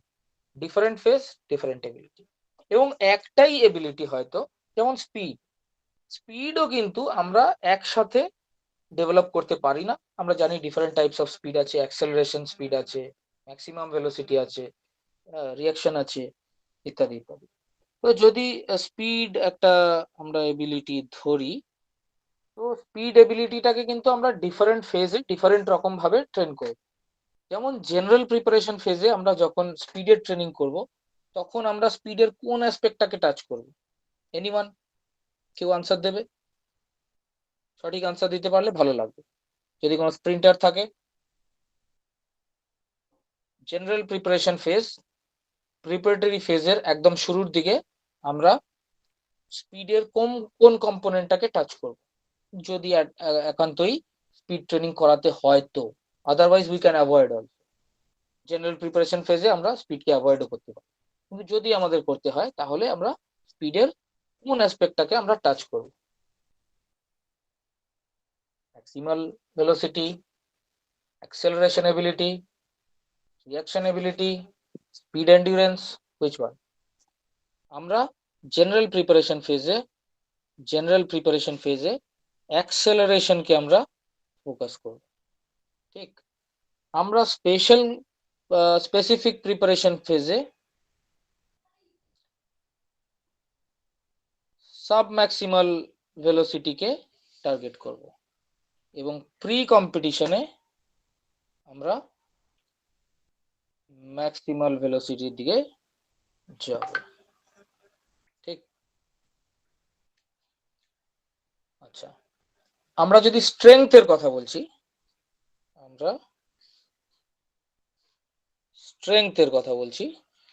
তো স্ট্রেংথ আমরা জেনারেল প্রিপারেশন ফেজে কোন কম্পোনেন্টকে টাচ করব? Maximum strength. আমি অ্যাজিউম করে নিচ্ছি যে maximum strength, explosive strength endurance, এই সমস্ত বেসিক টার্মিনোলজি গুলো সবার জানা আছে। তো ম্যাক্সিমাম স্ট্রেংথকে আমরা এখানে টাচ করব। নেক্সট আমরা পাওয়ার বা এক্সপ্লোসিভ স্ট্রেংথ। আচ্ছা, এক্সপ্লোসিভ স্ট্রেংথের মধ্যেও কিন্তু ভেরিয়াস টাইপস আজকাল বলা হচ্ছে।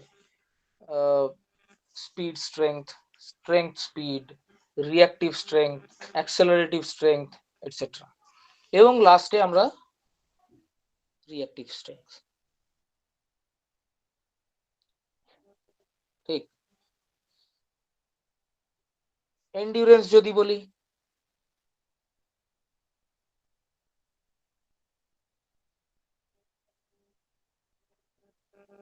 তো জেনারেল প্রিপারেশন ফেজে আমরা অ্যারোবিক এন্ডুরেন্স, স্পেসিফিক প্রিপারেশন ফেজে স্পেসিফিক এন্ডুরেন্স, মানে তার যে ইভেন্ট সেই ইভেন্ট রিলেটেড স্পেসিফিক, এবং অ্যাট লাস্ট স্পিড এন্ডুরেন্স।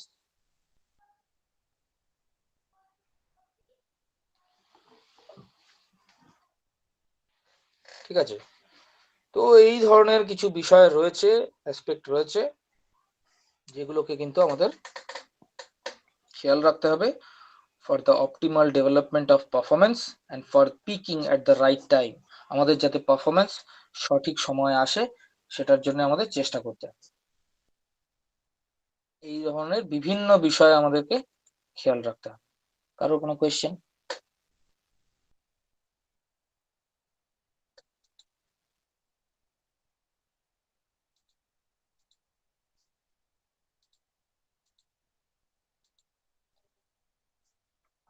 আরেকটা কথা বলে দিই, যে এই যে ভলিউম এবং ইন্টেন্সিটি, লোডের যে এই প্রধান দুটো কম্পোনেন্ট, আমাদের একটা গোটা ট্রেনিং ইয়ার যদি এরকম হয় এবং এই গ্রিন রেখাটা আমাদের হচ্ছে ভলিউম, তাহলে ট্রেনিং ইয়ারের শুরুর দিকে আমাদের ভলিউম কিন্তু ট্রেনিং এর বেশি থাকবে এবং যত সময় যাবে আমাদের ভলিউম কিন্তু কমতে থাকবে। আচ্ছা, যদি এই পিঙ্ক লাইনটা আমাদের ইন্টেন্সিটি হয়, বছরের শুরুর দিকে কিন্তু আমাদের ইন্টেন্সিটি কম থাকবে এবং আস্তে আস্তে আস্তে আস্তে সরি এই ইন্টেন্সিটি বাড়তে থাকবে। কম্পিটিশন শেষ হয়ে গেলে আবার পড়ে যাবে, এটাও পড়ে যাবে। ঠিক আছে, তো এই বিষয়গুলো আমাদের খেয়াল রাখতে হবে এবং এই সেগমেন্টে দিস ইজ দ্য কম্পিটিশন, কম্পিটিশনের টাইমে আমাদের ম্যাক্সিমাম ইন্টেন্সিটির দিকে যেতে হবে। ম্যাক্সিমাম ইন্টেন্সিটি শেষ, কম্পিটিশন শেষ, ম্যাক্সিমাম ইন্টেন্সিটি আস্তে আস্তে কমতে থাকবে। ঠিক আছে, so I think this was all.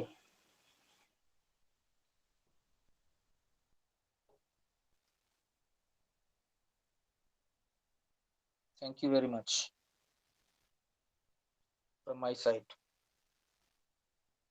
Any questions? Any further questions?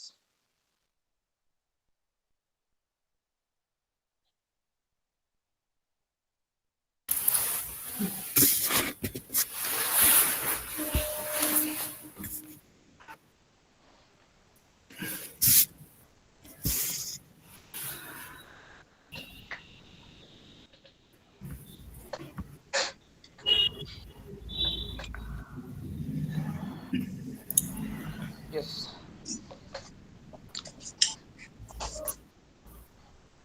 কারো কোনো কোয়েশ্চেন?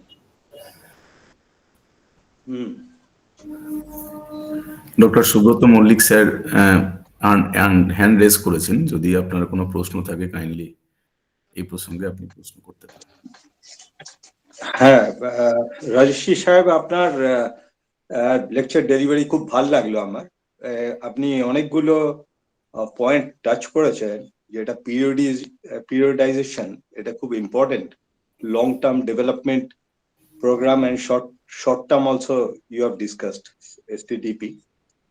আর আরেকটা জিনিস আপনি বললেন ভালো, সেটা খুব ইম্পর্টেন্ট আমাদের নেশনের জন্য, সেটা হচ্ছে কম্পিটিটিভ অ্যান্ড নন কম্পিটিটিভ দুটো ধরনেরই অ্যাথলেটদের রাইট ফ্রম দা মানে ছোটবেলা থেকে তাদের জন্য একটা আলাদা ওয়েতে তাদের ট্রেনিং এর সিস্টেমটা একটু ডিফারেন্স তো হবে। আর আর সাইকেলস গুলো তো খুব সুন্দরভাবে আপনি বিবরণ করলেন, যেটা ম্যাক্রো মাইক্রো মোনোসাইকেল আর মেসোসাইকেলটা খুব ভালো লাগলো। আমি একটা জিনিস বলতে চাইছি, সেটা হচ্ছে ট্রেনিংটা সাথে কয়েকটা প্ল্যানিং খুব দরকার, ইম্পর্টেন্ট। আমি right from the sports medicine desk থেকে এই জায়গাগুলো জাস্ট আমি একটু হাইলাইট করছি, কারণ সবটা বলা খুব মুশকিল একটা ছোট্ট সেমিনার ইন্টারাকশনে পুরো আলোচনা করতে গেলে, কারণ training science is a very vast science, বিরাট ব্যাপার, এবং সেটার সাথে লিঙ্ক হয়ে আছে different age, sex and capabilities, basic strength capabilities genetically, সেটাও একটা খুব ইম্পর্টেন্ট। কারো কারো জিন্স আছে, কারো মাসেল ফাইবার্স অনেক স্ট্রং, কারো কারো এন্ডুরেন্সের ইয়েগুলো নিতে পারে, তার সহজাত ওয়েতে নিতে পারে, সেটা একটা অন্যরকম ব্যাপার। সেগুলো নিয়েও, জিন কোর্স নিয়েও এখন অনেক আলোচনা হচ্ছে আমাদের স্পোর্টস সায়েন্সে এবং স্পোর্টস মেডিসিনে। এটা ছাড়া যে জিনিসটা রিকভারি, আমার মনে হয় ফুড প্ল্যানটা খুব ইম্পর্টেন্ট। ফুড প্ল্যান মানে এই যে ট্রেনিং গুলো হচ্ছে, সে মাইক্রোসাইকেল হোক, ম্যাক্রোসাইকেল হোক, মেসোসাইকেল, সবকিছুতে এই যে খাওয়া দাওয়ার যে ব্যাপারটা, তার মধ্যে আমি খুব একটা বেশি নিউট্রিশনে ঢুকছি না, কারণ এটা একটা ট্রেনিং এর ইয়ে, কিন্তু ট্রেনিং এর সাথে নিউট্রিশন তো দরকার, ক্যালোরিজ তো ইনপুট দরকার, তবেই না ক্যালোরিজ আউটপুট হবে। তো ক্যালোরি ইনপুটে আমি ম্যাক্সিমাম দেখেছি প্লেয়ারদের ক্ষেত্রে। You have to see that also, okay? কথা বলছে, Might be hello asking some. Hello hello, can I speak more? Yes, Can I sir. Yes, speak? sir. Carry on. Yeah, Carry So on. obviously. somebody speaking like so the thing is that সেই ক্ষেত্রে recovery যে প্ল্যানটা আছে, তার মধ্যে dehydration ব্যাপারটা প্লেয়ারদের মধ্যে আমি দেখছি খুব আছে। এদেরকে ওয়াটার এন্ড ইলেকট্রোলাইট সম্পর্কে আমার মনে হয় খুব ভালো করে বলা দরকার, যে water is the main source of electrolytes which is going inside our body. আর ইলেকট্রোলাইট ইমব্যালেন্সটা প্রচুর প্লেয়ারের আমি দেখেছি, তারা যখন ওই মাইক্রো মেসো যেই সাইকেলেই যাক, তাদের ইলেকট্রোলাইট একটা ডেফিসিয়েন্সি নিয়ে তারা দৌড়চ্ছে বা তাদের ট্রেনিং করছে, এবং তাদের শরীরের মধ্যে পর্যাপ্ত জল নেই, তাদের যে ব্লাড সার্কুলেশন আছে, ব্লাড ভলিউমটাও লো হয়ে যায়, যেহেতু ওয়াটার যদি শরীরে না থাকে, ন্যাচারাল ব্যাপার, ব্লাডের মধ্যেও তো জল আছে, সেই প্লাজমা ফ্লুইডটাও তো অনেকটা কমে যাচ্ছে, মানে একটা ওয়েতে।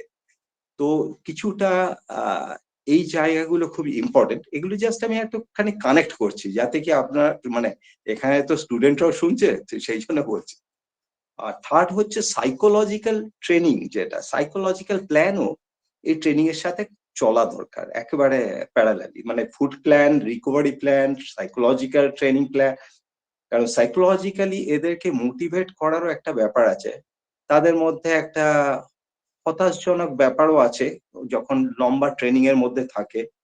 প্রথম কথা হচ্ছে ফ্যামিলিকে ছেড়ে থাকে তো এরা অনেক দিন ধরে, সুতরাং তাদের যে রিক্রিয়েশনাল বা রিল্যাক্সেশন মুড তৈরি করা, এবং কিছু কিছু সময় তাদেরকে উজ্জীবিত করা, মোটিভেট করা, এই মোটিভেশনটা যদি এদের মধ্যে না থাকে প্লেয়ারদের মধ্যে, এবং একটা বোরডম যদি এসে যায় কোনো ট্রেনিং এর মধ্যে, সেটা একটা বড় ব্যাপার। সেই জন্য মাঝে মাঝে আমার মনে হয়, এটা একটা ইনপুটও করছি, যে ওদের এন্টারটেনমেন্ট টাইপের স্পোর্টসও রাখা দরকার মাঝে মাঝে। ধরুন যে খেলাটা খেলছে, কিন্তু মাঝখানে মাঝখানে একটা ফুটবল খেলছে, কি একটু হকি খেলে নিল, কিন্তু কিছু খেলে নিল, কিন্তু যেইটাই খেলুক সেইটার কিন্তু ওইটাও জানানো দরকার যে সেই খেলাটাতে আবার কি কি রুলস আছে, কি কি সিস্টেমে, তা নইলে আবার ইনজুরিটা এফেক্টেড হবে, মানে ইনজুরিটা বেশি হতে থাকবে, সেই জন্য খেলাটাও বোঝানো দরকার।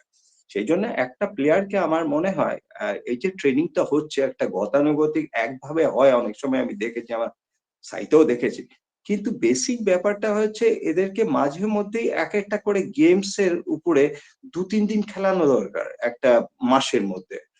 ওই গেমসটাতে খেলুক না, তারপরে গেমসটা খেললো, আবার পরের গেমটা মানে অন্যরকম গেম আরেকটা মাসে খেললো, এরকম ভাবে তারা অনেকগুলো গেমস এর মধ্যে যদি চলে যায়, এবং তারপরে যদি গেমস গুলোকে ওই উইকলি ওয়ান্স করে করে প্রত্যেকটা উইকে, মানে 4 সপ্তাহ 4টে এন্টারটেনমেন্ট গেম যদি খেলানো যায়, তো সেইটা খুব ভালো হয় আমার মনে হয়, এটা আমার সাজেশন। আর এদেরকে একটা এনজয়মেন্ট দেওয়া উচিত। এবং আরেকটা জিনিস নিউট্রিশনে আমি বললাম যদিও, এবং নিউট্রিশনে আমি দেখেছি এদেরকে অনেক সময় সবকিছু খাবারই দেওয়া হয়, কিন্তু কিছু কিছু অ্যাথলেট আছে যারা সাউথ ইন্ডিয়ান আছে, নর্থ ইন্ডিয়ান আছে, ইস্টার্ন সাইডের আছে, এদের যে খাবারের যে পদ্ধতিটা সেটাকেও একটু একটু করে চেঞ্জ করা দরকার আছে, সেটাও ওই ফুড প্ল্যানিং এর মধ্যে করা দরকার, যাতে কি এরা এনজয় করে। এই এনজয়িং ব্যাপারটা যদি প্লেয়ারদের মধ্যে না থাকে, কারণ এই মাথাটাই তো গুরুজি, এই গুরুজি যদি অশান্ত থাকে, যত ট্রেনিংই দেন আপনি ট্রেনিংটা ঠিক মতো হবে না, মানে পর্যাপ্ত ভাবে নিতে পারবেন। Acceptance of training, that is also very important thing. Training দেওয়াই শুধু না, the acceptance part from the players, that is a very very important thing. R training equipment যেগুলো আমরা ইউজ করি, যে ট্রেনিং ইকুইপমেন্টস এর মধ্যে যেই ইকুইপমেন্ট গুলো সত্যিকারের যে খেলোয়াড়রা যেরকম খেলছে, যেমন একটা ব্যাডমিন্টন প্লেয়ার, সে যে ইকুইপমেন্টটাকে ইউজ করবে ফর হিজ স্ট্রেংথ অ্যান্ড একটা ট্রেনিং এর মানে মুভমেন্টের জন্য, সেই ইকুইপমেন্টটাকে করছে, সেই পার্টিকুলার মাসেলস গুলোকে ট্রেন করছে, যে মাসেলস গুলো তার পার্টিকুলার ডিসিপ্লিনে খুব দরকারি, সেই মাসেলস গুলোর জন্য আলাদা আলাদা ইকুইপমেন্ট হওয়া দরকার। ইকুইপমেন্টাল ট্রেনিং বলে, যে এইগুলো জিমের মধ্যে সেইগুলো করতে হবে। মানে গতানুগতিক কয়েকটা ট্রেনিং করলেই হলো না, কিন্তু আমার মনে হয় তাতে আরেকটু উপকৃত হবে। আমি এটা একটা বলতে চাইছি। আর সিএনএস লোড যেটা, সেটা কি আপনি সাইকোলজিক্যাল ব্যাপারটা বোঝালেন নাকি, মানে সেন্ট্রাল নার্ভাস সিস্টেম তো আপনার সিম্প্যাথেটিক, প্যারাসিম্প্যাথেটিক নার্ভাস সিস্টেম আছে, যেগুলো হার্ট, লাংস, আমাদের শরীরের অভ্যন্তরীণে যেসব কাজকর্ম চলছে, অর্গানিক কাজকর্ম, সেটা তো পুরোটাই সিএনএস, সেন্ট্রাল নার্ভাস সিস্টেমে। আর সেটা কি বোঝাচ্ছেন না সাইকোলজিক্যাল পার্টটা আপনি বোঝাচ্ছেন? আমি একটুখানি ওটাতে কনফিউজ ছিলাম। যাই হোক, আপনি বলবেন সেটা। হ্যালো হ্যালো হ্যাঁ স্যার, অসংখ্য হ্যাঁ, ধন্যবাদ আপনার তো প্রশ্নের। একটুখানি আমাকে এই পয়েন্টস গুলো যেগুলো বললাম সেগুলো সম্পর্কে আমি একটুখানি আপনার কাছে জানতে চাইছিলাম। হাউ ইউ মানে লাইক দিস পয়েন্টস, মানে in what way you are you think about these points, importance, priority of these points which I have told you, যেটা আমার মনে হয় স্পোর্টস মেডিসিন অ্যাঙ্গেল থেকে আমি বললাম। সরি, অনেকটা টাইম নিয়ে নিলাম না? ওকে, হ্যাঁ বলুন। না স্যার, একদমই উনি ঠিক যদি বললেন। কিছু বলেন। না, হ্যাঁ। আপনার প্রত্যেকটা পয়েন্টের সাথেই এগ্রি করছি, এবং খুব হুম, সুন্দরভাবে আপনি step by step, one by one বললেন।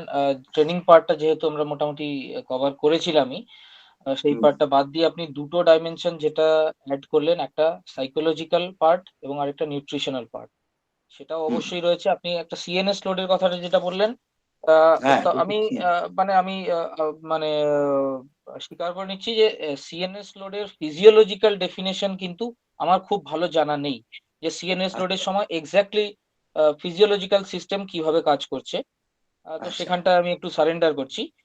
কিন্তু ব্যাপারটা এরকমই, যখন আমরা very high intensity of work করি, তখন আমাদের নার্ভাস সিস্টেম একটু ফ্যাটিগড হয়। ঠিক আছে? আচ্ছা তখন এই হুম, নার্ভাস সিস্টেমের ফ্যাটিগ কাটানোর জন্যে আচ্ছা কিন্তু আমাদের একটু রিকভারিটা বেশি লাগে। হ্যাঁ, তবে হুম, এর থেকে বেশি ডিপে আমার সিএনএস এর ব্যাপারটা জানা নেই। হুম, আর এটা তো হলো। আর সাইকোলজিক্যাল এবং নিউট্রিশনাল অবশ্যই আপনি বললেন। এবং আমি এটাকে, আপনি যেটুকু বললেন আমি 100% এগ্রি, এবং একটা দুটো পয়েন্ট তার সাথে আমি আরো অ্যাড করছি, যেহেতু এই সেশনটা পিরিয়ডাইজেশন নিয়ে ছিল। তো এই সাইকোলজিক্যাল ট্রেনিং এবং নিউট্রিশনাল যে ফুড ব্যাপারটা, ফুড ট্রেনিং, এটাও হ্যাঁ, কিন্তু আমাদের ভেরি ইম্পর্টেন্ট। পিরিয়ডাইজেশনের পিরিয়ডাইজেশনের সঙ্গে লিঙ্কড রয়েছে। আমরা যখন যে ধরনের পিরিয়ডে ট্রেনিং করছি, আমরা যখন প্রিপারেটরি পিরিয়ডে ট্রেনিং করছি, তখন আমাদের নিউট্রিশনাল প্ল্যান একরকম হবে। আমরা যখন কম্পিটিশন পিরিয়ডে রয়েছি, তখন আমাদের নিউট্রিশনাল প্ল্যান অন্যরকম হবে। ঠিক আছে? আমরা যখন জেনারেল প্রিপারেশনে রয়েছি, স্পেসিফিক প্রিপারেশনে রয়েছি, তখন আমাদের সাইকোলজিক্যাল ট্রেনিং এর মধ্যে কিছু কম্পোনেন্টস শেখানো হয়, এবং সেই ট্রেনিং গুলো ইমপ্লিমেন্টেশন পার্ট কিন্তু আমাদের স্পেসিফিক প্রিপারেশন পার্টে এবং তারপরে আমাদের প্রি কম্পিটিশন পার্টে সেই সময় শেখানো হয়।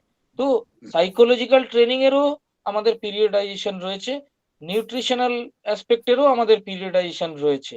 হ্যাঁ, এবং শুধু ফেজের ব্যাপার নয়, day wise also.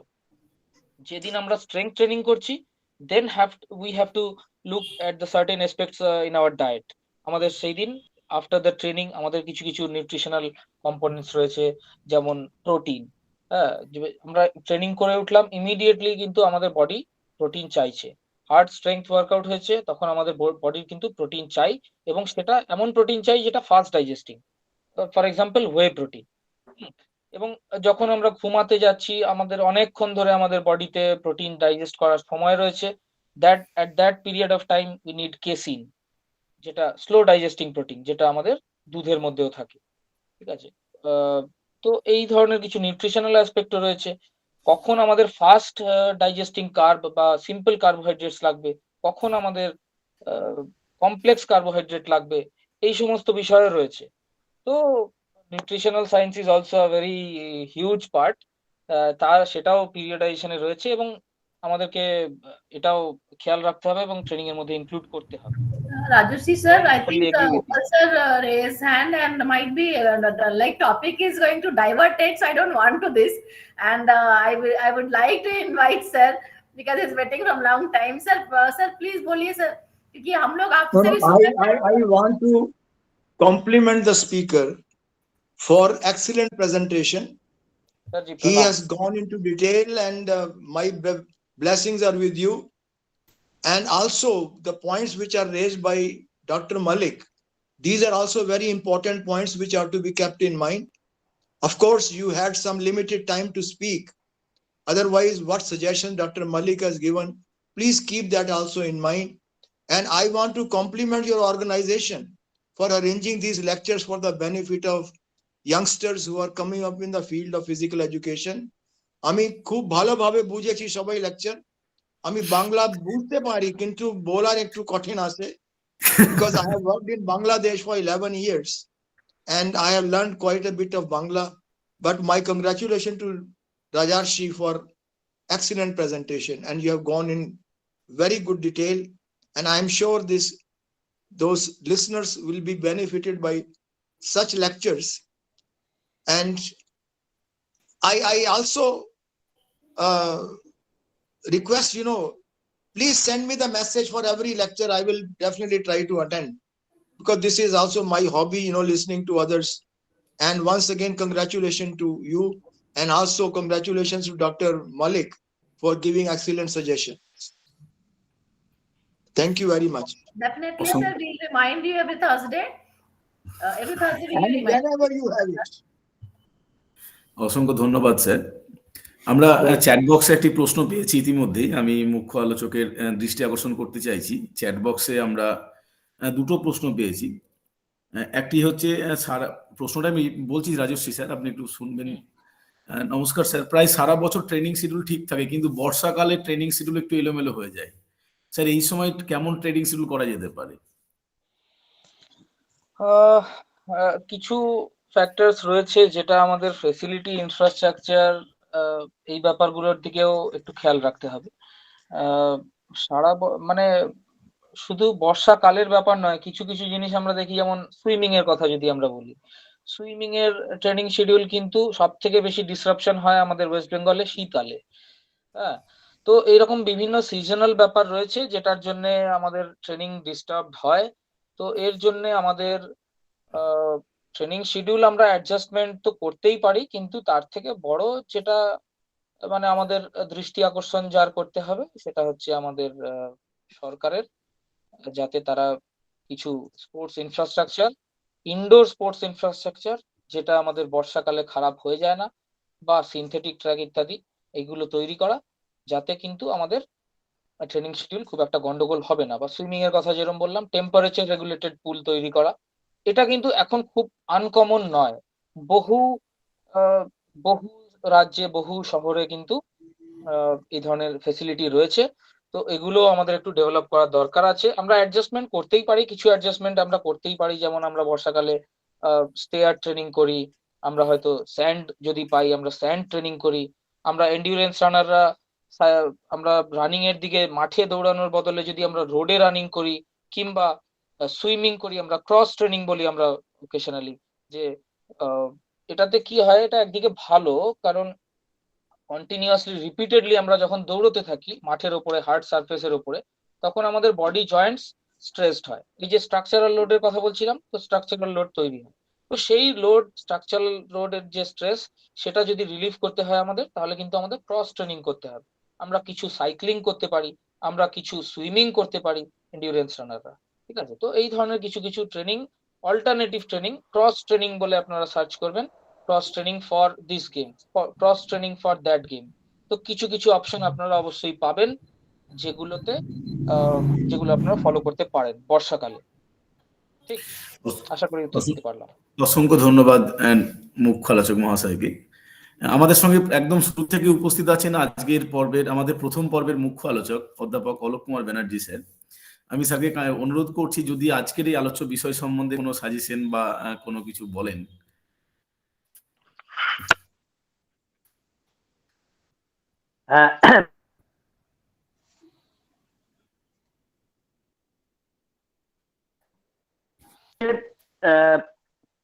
Raju, those who are not in direct training, very highly technical presentation that I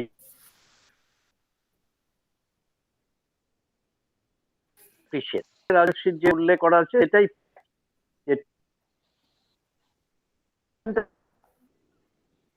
training, that is arousal.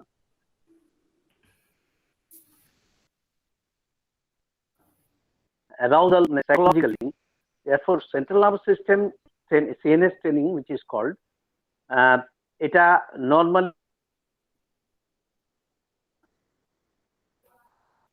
আজকাল খুবই প্র্যাকটিসে রয়েছে। ভেরি ইম্পর্টেন্ট পয়েন্ট এখানে যেটা জানার, মানে তার তিনি যদি এগুলোকে ফলো করছেন জানি না, উনি অনেকগুলো জিনিস বলেছেন ভালো, কিন্তু এই সিএনএস ট্রেনিং এর নামে কিন্তু সিস্টেমকে অ্যাগ্রাভেট করে, তার ফাংশনিংকে, অ্যালার্টনেস, এই অ্যাগ্রেশন, এগুলো সেই সম্পর্কে সচেতন থাকা দরকার। এটা একটা পার্ট, তেমনি আরেকটা part, by training also it can be improve. There are specific method which perhaps Rajarshi has taught.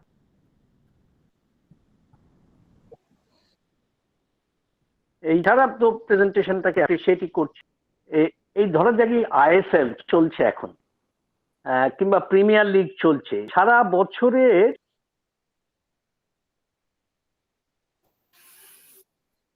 হয়তো 2-3 মাস বাদ দিয়ে তার ফুটবলটা চলছে এবং হাইলি কমিটেড। আর মে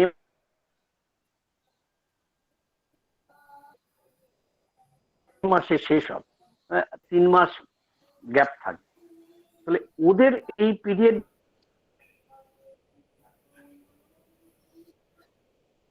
যাতে ওরা কি, মানে হাউ দে মেনটেন ইট, এই সম্পর্কে আপনার আলোচনার মধ্যে আজকে খুব বেশি আলোকপাত হয়নি, বাট সেটা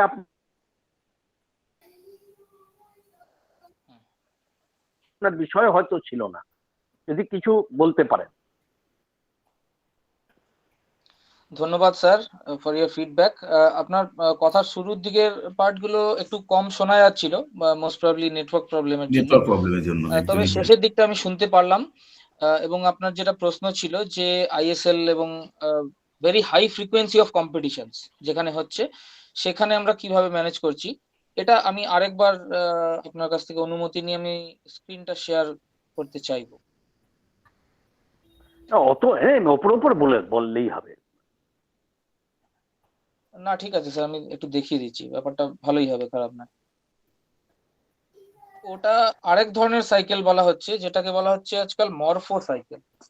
মরফো সাইকেল ব্যাপারটা এরকম, এই যে গোটা ট্রেনিং ইয়ার এর মধ্যে সেভারেল ইম্পর্টেন্ট কম্পিটিশনস রয়েছে। একটা কম্পিটিশন, দুটো কম্পিটিশন, তিনটে কম্পিটিশন, চারটে কম্পিটিশন, আবার তার গায়ে গায়ে 5টা কম্পিটিশন, এরকম ভাবে প্রচুর কম্পিটিশনস রয়েছে। এবং প্রত্যেকটা কম্পিটিশনের আগে আমরা জানি আমাদের একটা প্রিপারেটরি পিরিয়ড থাকে এবং কম্পিটিশন প্রিপেয়ার থাকে, প্রিপারেটরি এবং কম্পিটিশন, ঠিক আছে।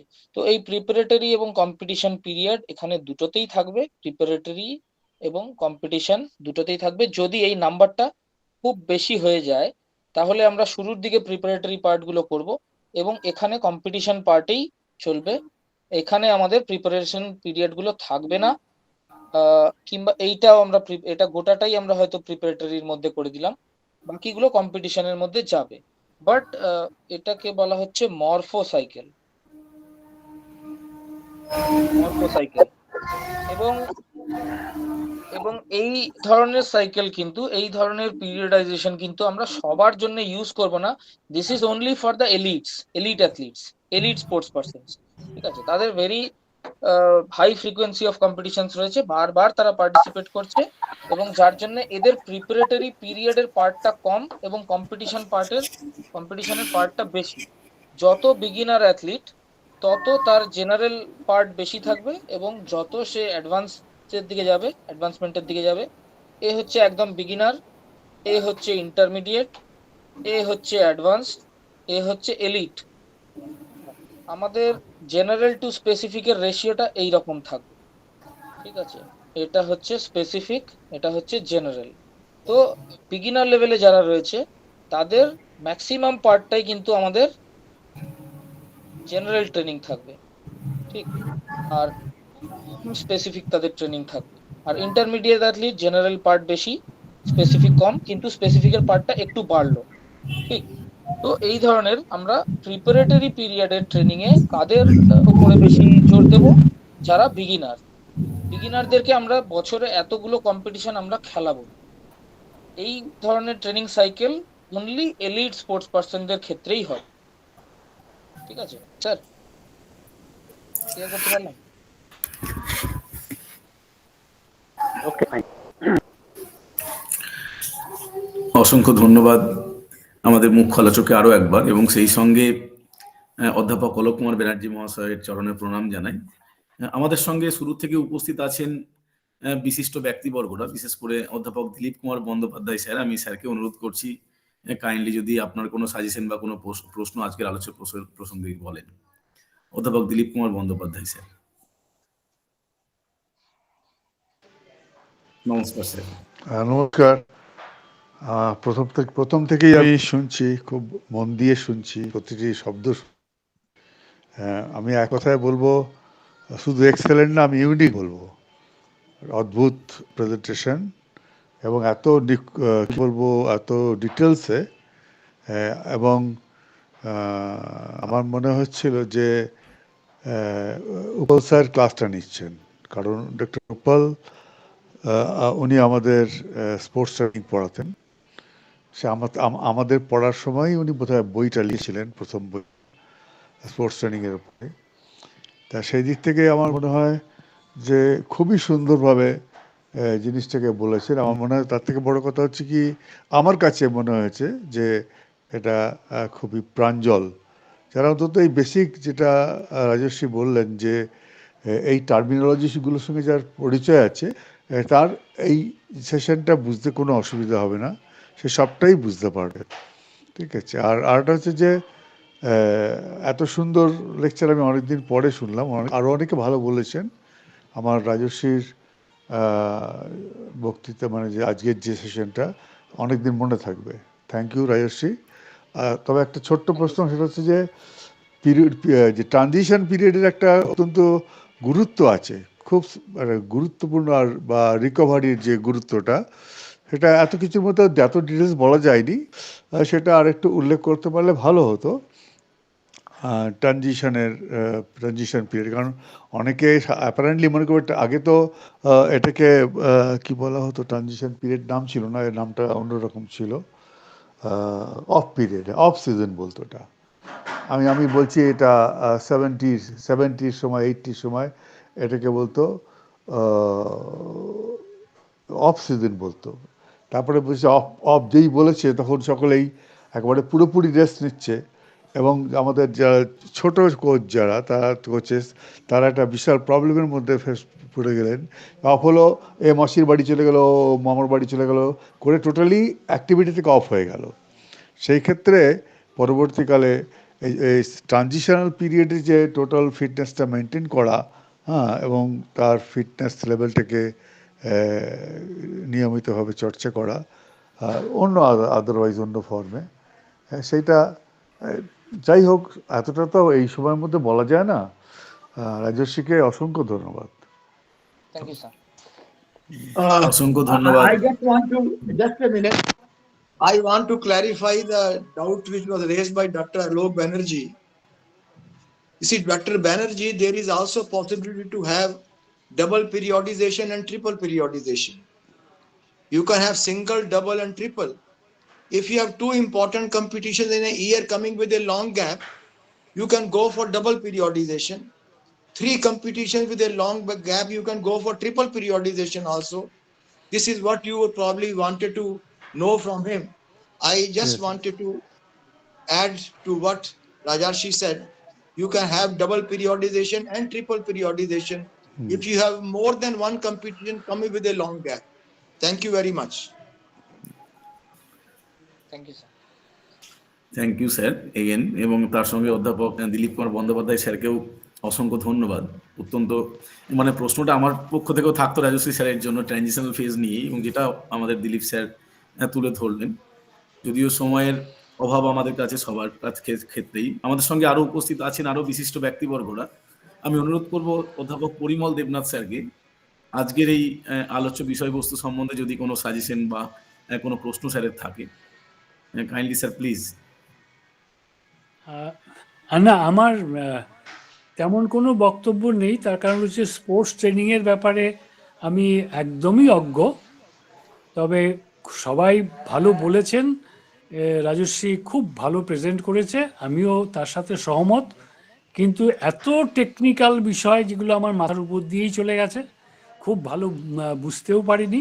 শুধু একটাই আমার মানে জানার খুব প্রবল ইচ্ছে, সেটা হচ্ছে এত টেকনিক্যাল মাইনিউট ডিসকাশন যখন আমাদের কোচেরা কোচিং করেন, তারা কি এগুলো মেনে সব করেন, নাকি কোচেরা তাদের মতো বলেন আর অ্যাথলিট যারা তাদের মতো করেন? স্যার অ্যাডভান্স লেভেলের কোচেরা মেনে চলেন। আর এর থেকে আরো অনেক মাইনর ডিটেলস আছে, সবকিছুই মেনে চলেন, যেটা আমরাও হয়তো অতটা অ্যাওয়্যার নই। কোচিং সায়েন্সে আরো অনেক ডিটেলস রয়েছে, তারা আরো বেশি ফলো করেন। থিওরিটিক্যালি ঠিকই আছে, প্র্যাকটিক্যালি কি এগুলো প্র্যাকটিক্যালিও করেন। ফলোড হয়? হ্যাঁ, প্র্যাকটিক্যালিও করেন, মানে হাই লেভেল অ্যাথলিটরা, অ্যাডভান্স লেভেল অ্যাথলিটরা করেন এখন।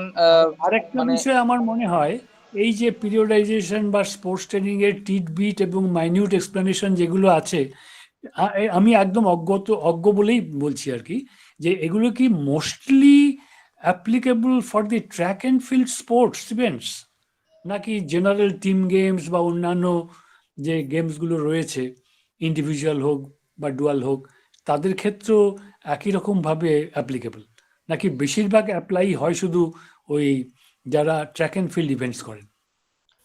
So not only track and field, but I would like to say that most individual sports, বেশিরভাগ individual স্পোর্টসেই কিন্তু এই ধরনের স্ট্রাকচার বা খুব কাছাকাছি স্ট্রাকচার ফলো হয়। টিম স্পোর্টস এর ব্যাপারটা একটু আলাদা, তাদের প্রচুর কম্পিটিশন। তো তারা নিজেরাই জানে না যে তাদের পিকটা কখন আসবে, কোন কম্পিটিশনে তারা ফাইনালে উঠবে, কোন কম্পিটিশনে তারা কোয়ালিফাই করবে। তো টিম স্পোর্টস এর ব্যাপারটা একটু ডিফিকাল্ট, যেটা আমি মরফো সাইকেলের কথাটা বলছিলাম।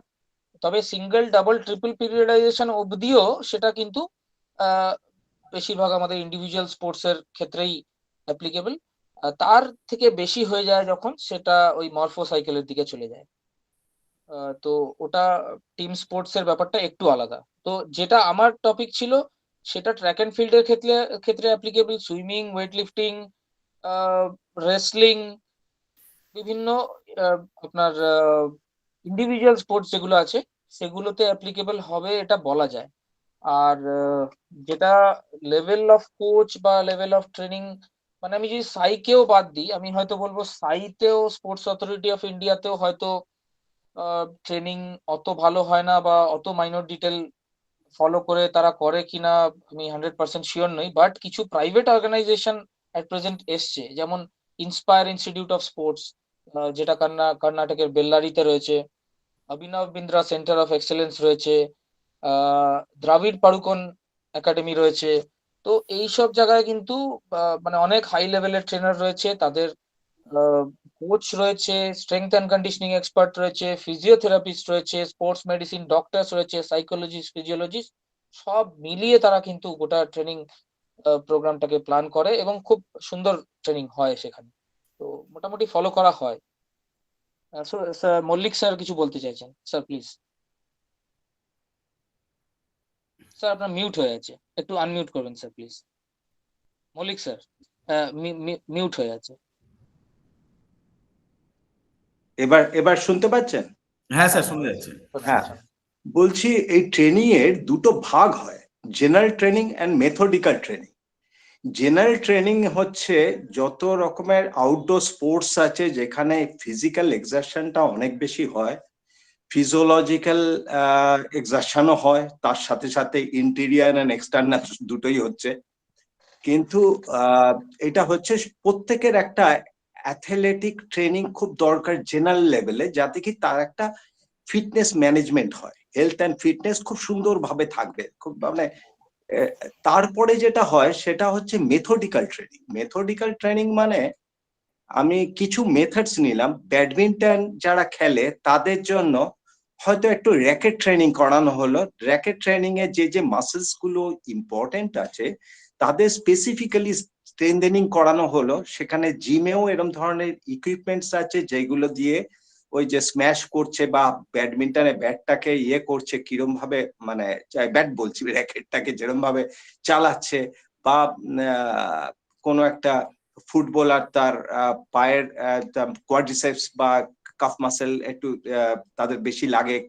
ফুটবলে তো টোটাল মাসেলই লাগে, লোয়ার ট্রাঙ্ক মাসেলস গুলো ইম্পর্টেন্ট সবই আছে, তবে আপার বডির থেকে লোয়ার বডির মাসেলস গুলো মোর ইম্পর্টেন্ট। তো এদের জন্য মেথডিক্যাল ট্রেনিং হয়। তো এই মেথডিক্যাল ট্রেনিংটাকেই তারপরে বেস করে যদি এগোনো যায় ট্রেনিংটা, তখন জেনারেল ট্রেনিং এ তো একটা অ্যাথলেট তো মোটামুটি একটা তার স্টেবিলিটিতে চলে এসছে, সবকিছু পারে সে।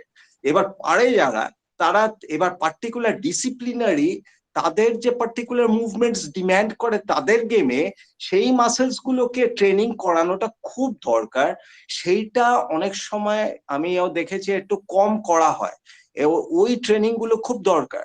এবং সেখানে রিফ্লেক্স ট্রেনিংও হয়, তারপরে আর্চারিতেও হয় ট্রেনিং, যেমন এই অনেকক্ষণ ধরে দাঁড়িয়ে থাকছে, তাদের মাসেল গুলো মানে একভাবে দাঁড়িয়ে থেকে ইয়ে করছে, এই ট্রেনিং গুলো কতক্ষণ দাঁড়াতে পারে, কতক্ষণ ওই মাসেল গুলোকে টট রাখতে পারবে, ইয়ে রাখতে পারবে, এইগুলোর উপরেও অনেক রকমের ট্রেনিং আছে, পদ্ধতি আছে। এগুলো ট্রেনিং এক্সপার্টই বলতে পারে, সায়েন্স এক্সপার্ট, আমি ওর মধ্যে যাচ্ছি না। কিন্তু আমার মনে হয় দুটো ট্রেনিং স্পোর্টস অথরিটি অফ ইন্ডিয়াতে কিন্তু দুটো ট্রেনিং সায়েন্সই ফলোড হয়। প্রথম ইনিশিয়ালি জেনারেল ট্রেনিং, তারপরে যেই যে গেম খেলছে সেই পার্টিকুলার ব্র্যান্ডেড ট্রেনিং, মানে সেই অনুযায়ী ট্রেনিং, পার্টিকুলার মানে ইউজফুল ডিম্যান্ডিং মাসেল যেগুলো দরকার আছে সেইগুলোর একটা স্পেসিফাইড ট্রেনিং এরকম হইতে করানো হয়। এবার কোচেসদের কথা আসছে, কোচেসরা how much they are trained themselves to give this sort of training, সেটাও কিন্তু খুব ইম্পর্টেন্ট ব্যাপার। কারণ কোচেরা কিন্তু ultimately they are the second guardians of the students, and তারা যদি এই সায়েন্টিফিক ব্যাপারটা খুব ভালো করে না বুঝতে পারে, তারা খালি পার্টিকুলার টেকনিক্যাল প্ল্যানিং এর উপরে চলতে পারে না। টেকনিক্যাল প্ল্যানিংই কোচেসরা দেয়, কিন্তু জেনারেল ট্রেনিং এর এক্সপার্ট মানে যে জিটিএমটি এক্সপার্ট বলবো, দুটোই তার একজন ফিজিক্যাল ট্রেনারের মধ্যে থাকে। আমার মনে হয় আমাদের সাহেব সেটা মানে এগ্রি করবে আমার উপরে। তো এই পার্টিকুলার ব্যাপারটা কোচকে বোঝাতে গেলে, কোচ অনেক সময় আমি দেখেছি they can't cope up with the acceptance part to understand what the trainer is telling. কারণটা কি, ট্রেনিং সায়েন্সের উপরে কোচেদেরও একটু ভালো করে আরেকটু আমার মনে হয় ঘষা মাজা করা দরকার আছে। This is the demand in our country.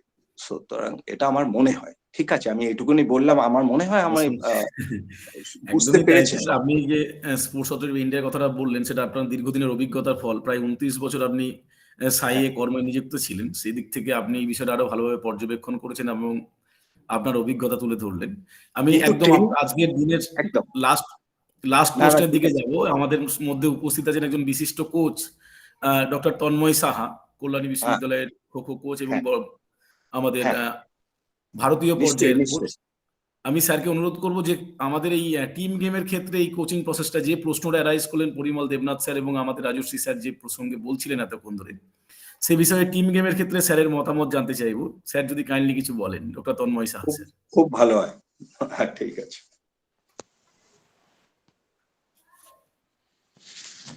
হ্যাঁ, ধন্যবাদ। রাজস্বী বাবু খুব সুন্দরভাবেই পুরো বিষয়টা এত শর্ট টাইমে এত ডিটেলস আলোচনা করেছেন। তো এখন যেটা প্রেজেন্ট সিচুয়েশনে, আমি কিছু ন্যাশনাল ক্যাম্পেও ছিলাম। আমি যেহেতু খোখো কোচিংটা করাই, এবং খোখো তো একটা টিম গেম, তো সেক্ষেত্রে এই মাল্টিপল পিরিয়ডাইজেশন যে বিষয়টা আমরা অবজার্ভ করি, সেক্ষেত্রে ইন্ডিভিজুয়াল ফিটনেস ডেভেলপমেন্টের ক্ষেত্রে, ইন্ডিভিজুয়াল স্পোর্টসের ক্ষেত্রে এই ট্রেনিং প্রোটোকলটা তো নির্দিষ্ট করা হয়েছে। তো টিম গেমের ক্ষেত্রেও আমরা কিন্তু প্রতিটা প্লেয়ারদের ইন্ডিভিজুয়াল ডেভেলপমেন্টের দিকেও তাকাতে হয় আমাদেরকে। এবং সেক্ষেত্রে বেশ কিছু বিষয় আছে যেগুলো আমরা অবজার্ভ করি। সেটা হচ্ছে, ইন জেনারেল আমাদেরকে প্রতিটা মেম্বারের তার ফিটনেস লেভেল, তার সঙ্গে তার স্পেসিফিক্যালি সে কতটা স্ট্রং, কোন জায়গাটায় সে বিলং করছে, এটা নির্ভর করে। তো ইন্ডিভিজুয়াল ক্ষেত্রেও যেমন মল্লিক স্যার বলছিলেন যে জেনারেল ডেভেলপমেন্টের দিকে আমরা প্রাইমারি স্টেজে, প্রিপারেটরি ফেজে এই নজরটা দিই।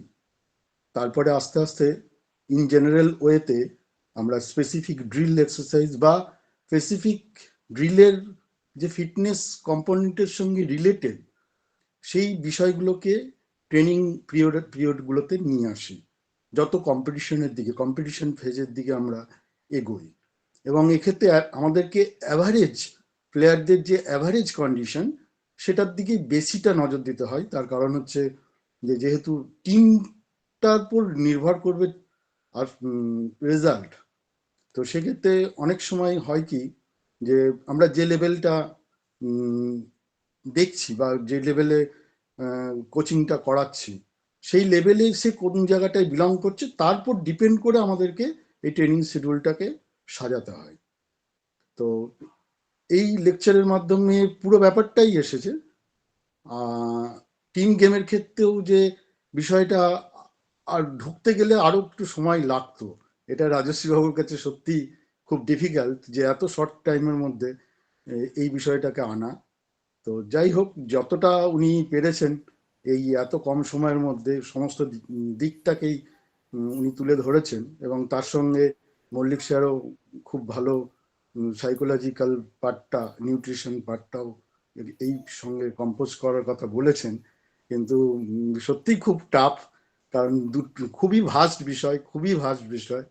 আমি শুনছিলাম, আমি প্রথম দিকে ঢুকতে পারিনি, তো আমি ভাবছিলাম যে আমি খুব মিস করছি, পরের দিকে ঢুকেছি। তো ধন্যবাদ, আমি ধন্যবাদ জানাই আয়োজকদেরকেও, যে যারা এই এত সুন্দর এই রকম ট্রেনিং এর বিষয় নিয়ে সবার সামনে তুলে ধরেছেন।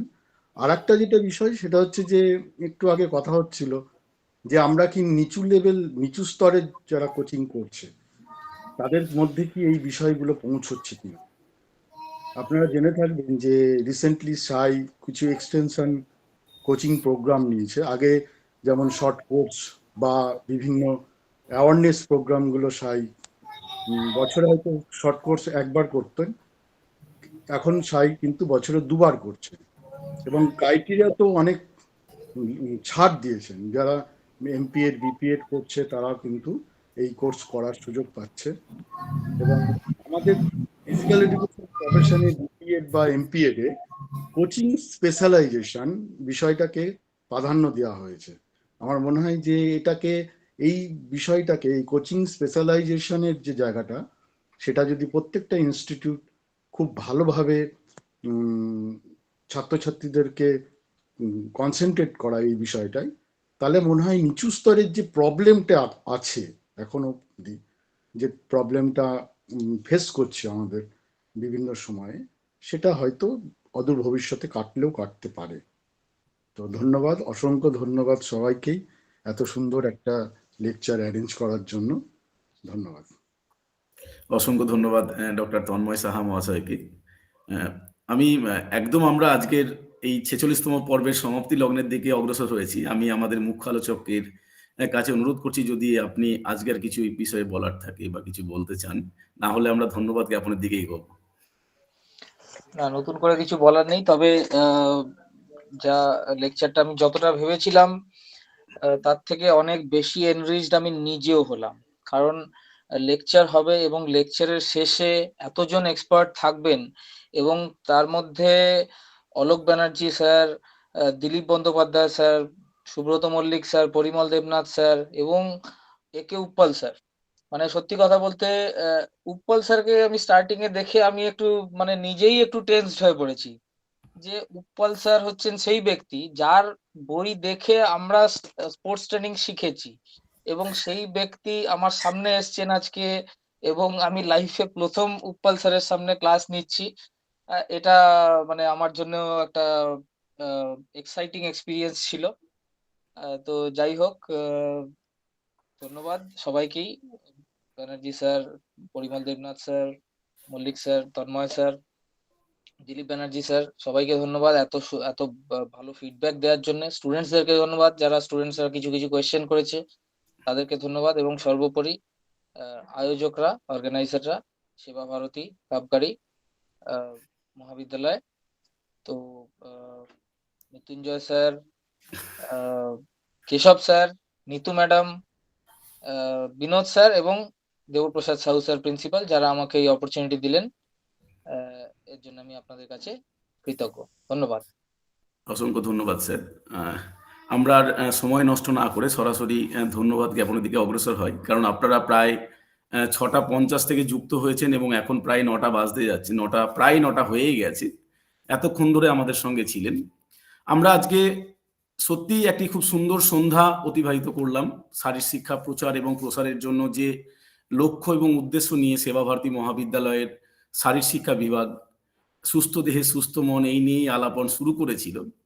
আজকে আমি শুরুতেই বলেছিলাম যে আলাপন প্রোগ্রামটি শুধুমাত্র এখন আর সেবা ভারতী মহাবিদ্যালয়ের অনুষ্ঠান নয়, এটি প্রায় আমাদের পশ্চিমবাংলার সমস্ত শিক্ষা প্রতিষ্ঠান শারীর শিক্ষা বিষয়ের সঙ্গে যুক্ত, কোচিং এর সঙ্গে যুক্ত বা ক্রীড়ার সঙ্গে যুক্ত সমস্ত ব্যক্তিবর্গেরই অনুষ্ঠান হয়ে গেছে, যেটা আমরা উপস্থিতি দেখে তারই প্রমাণ পাই।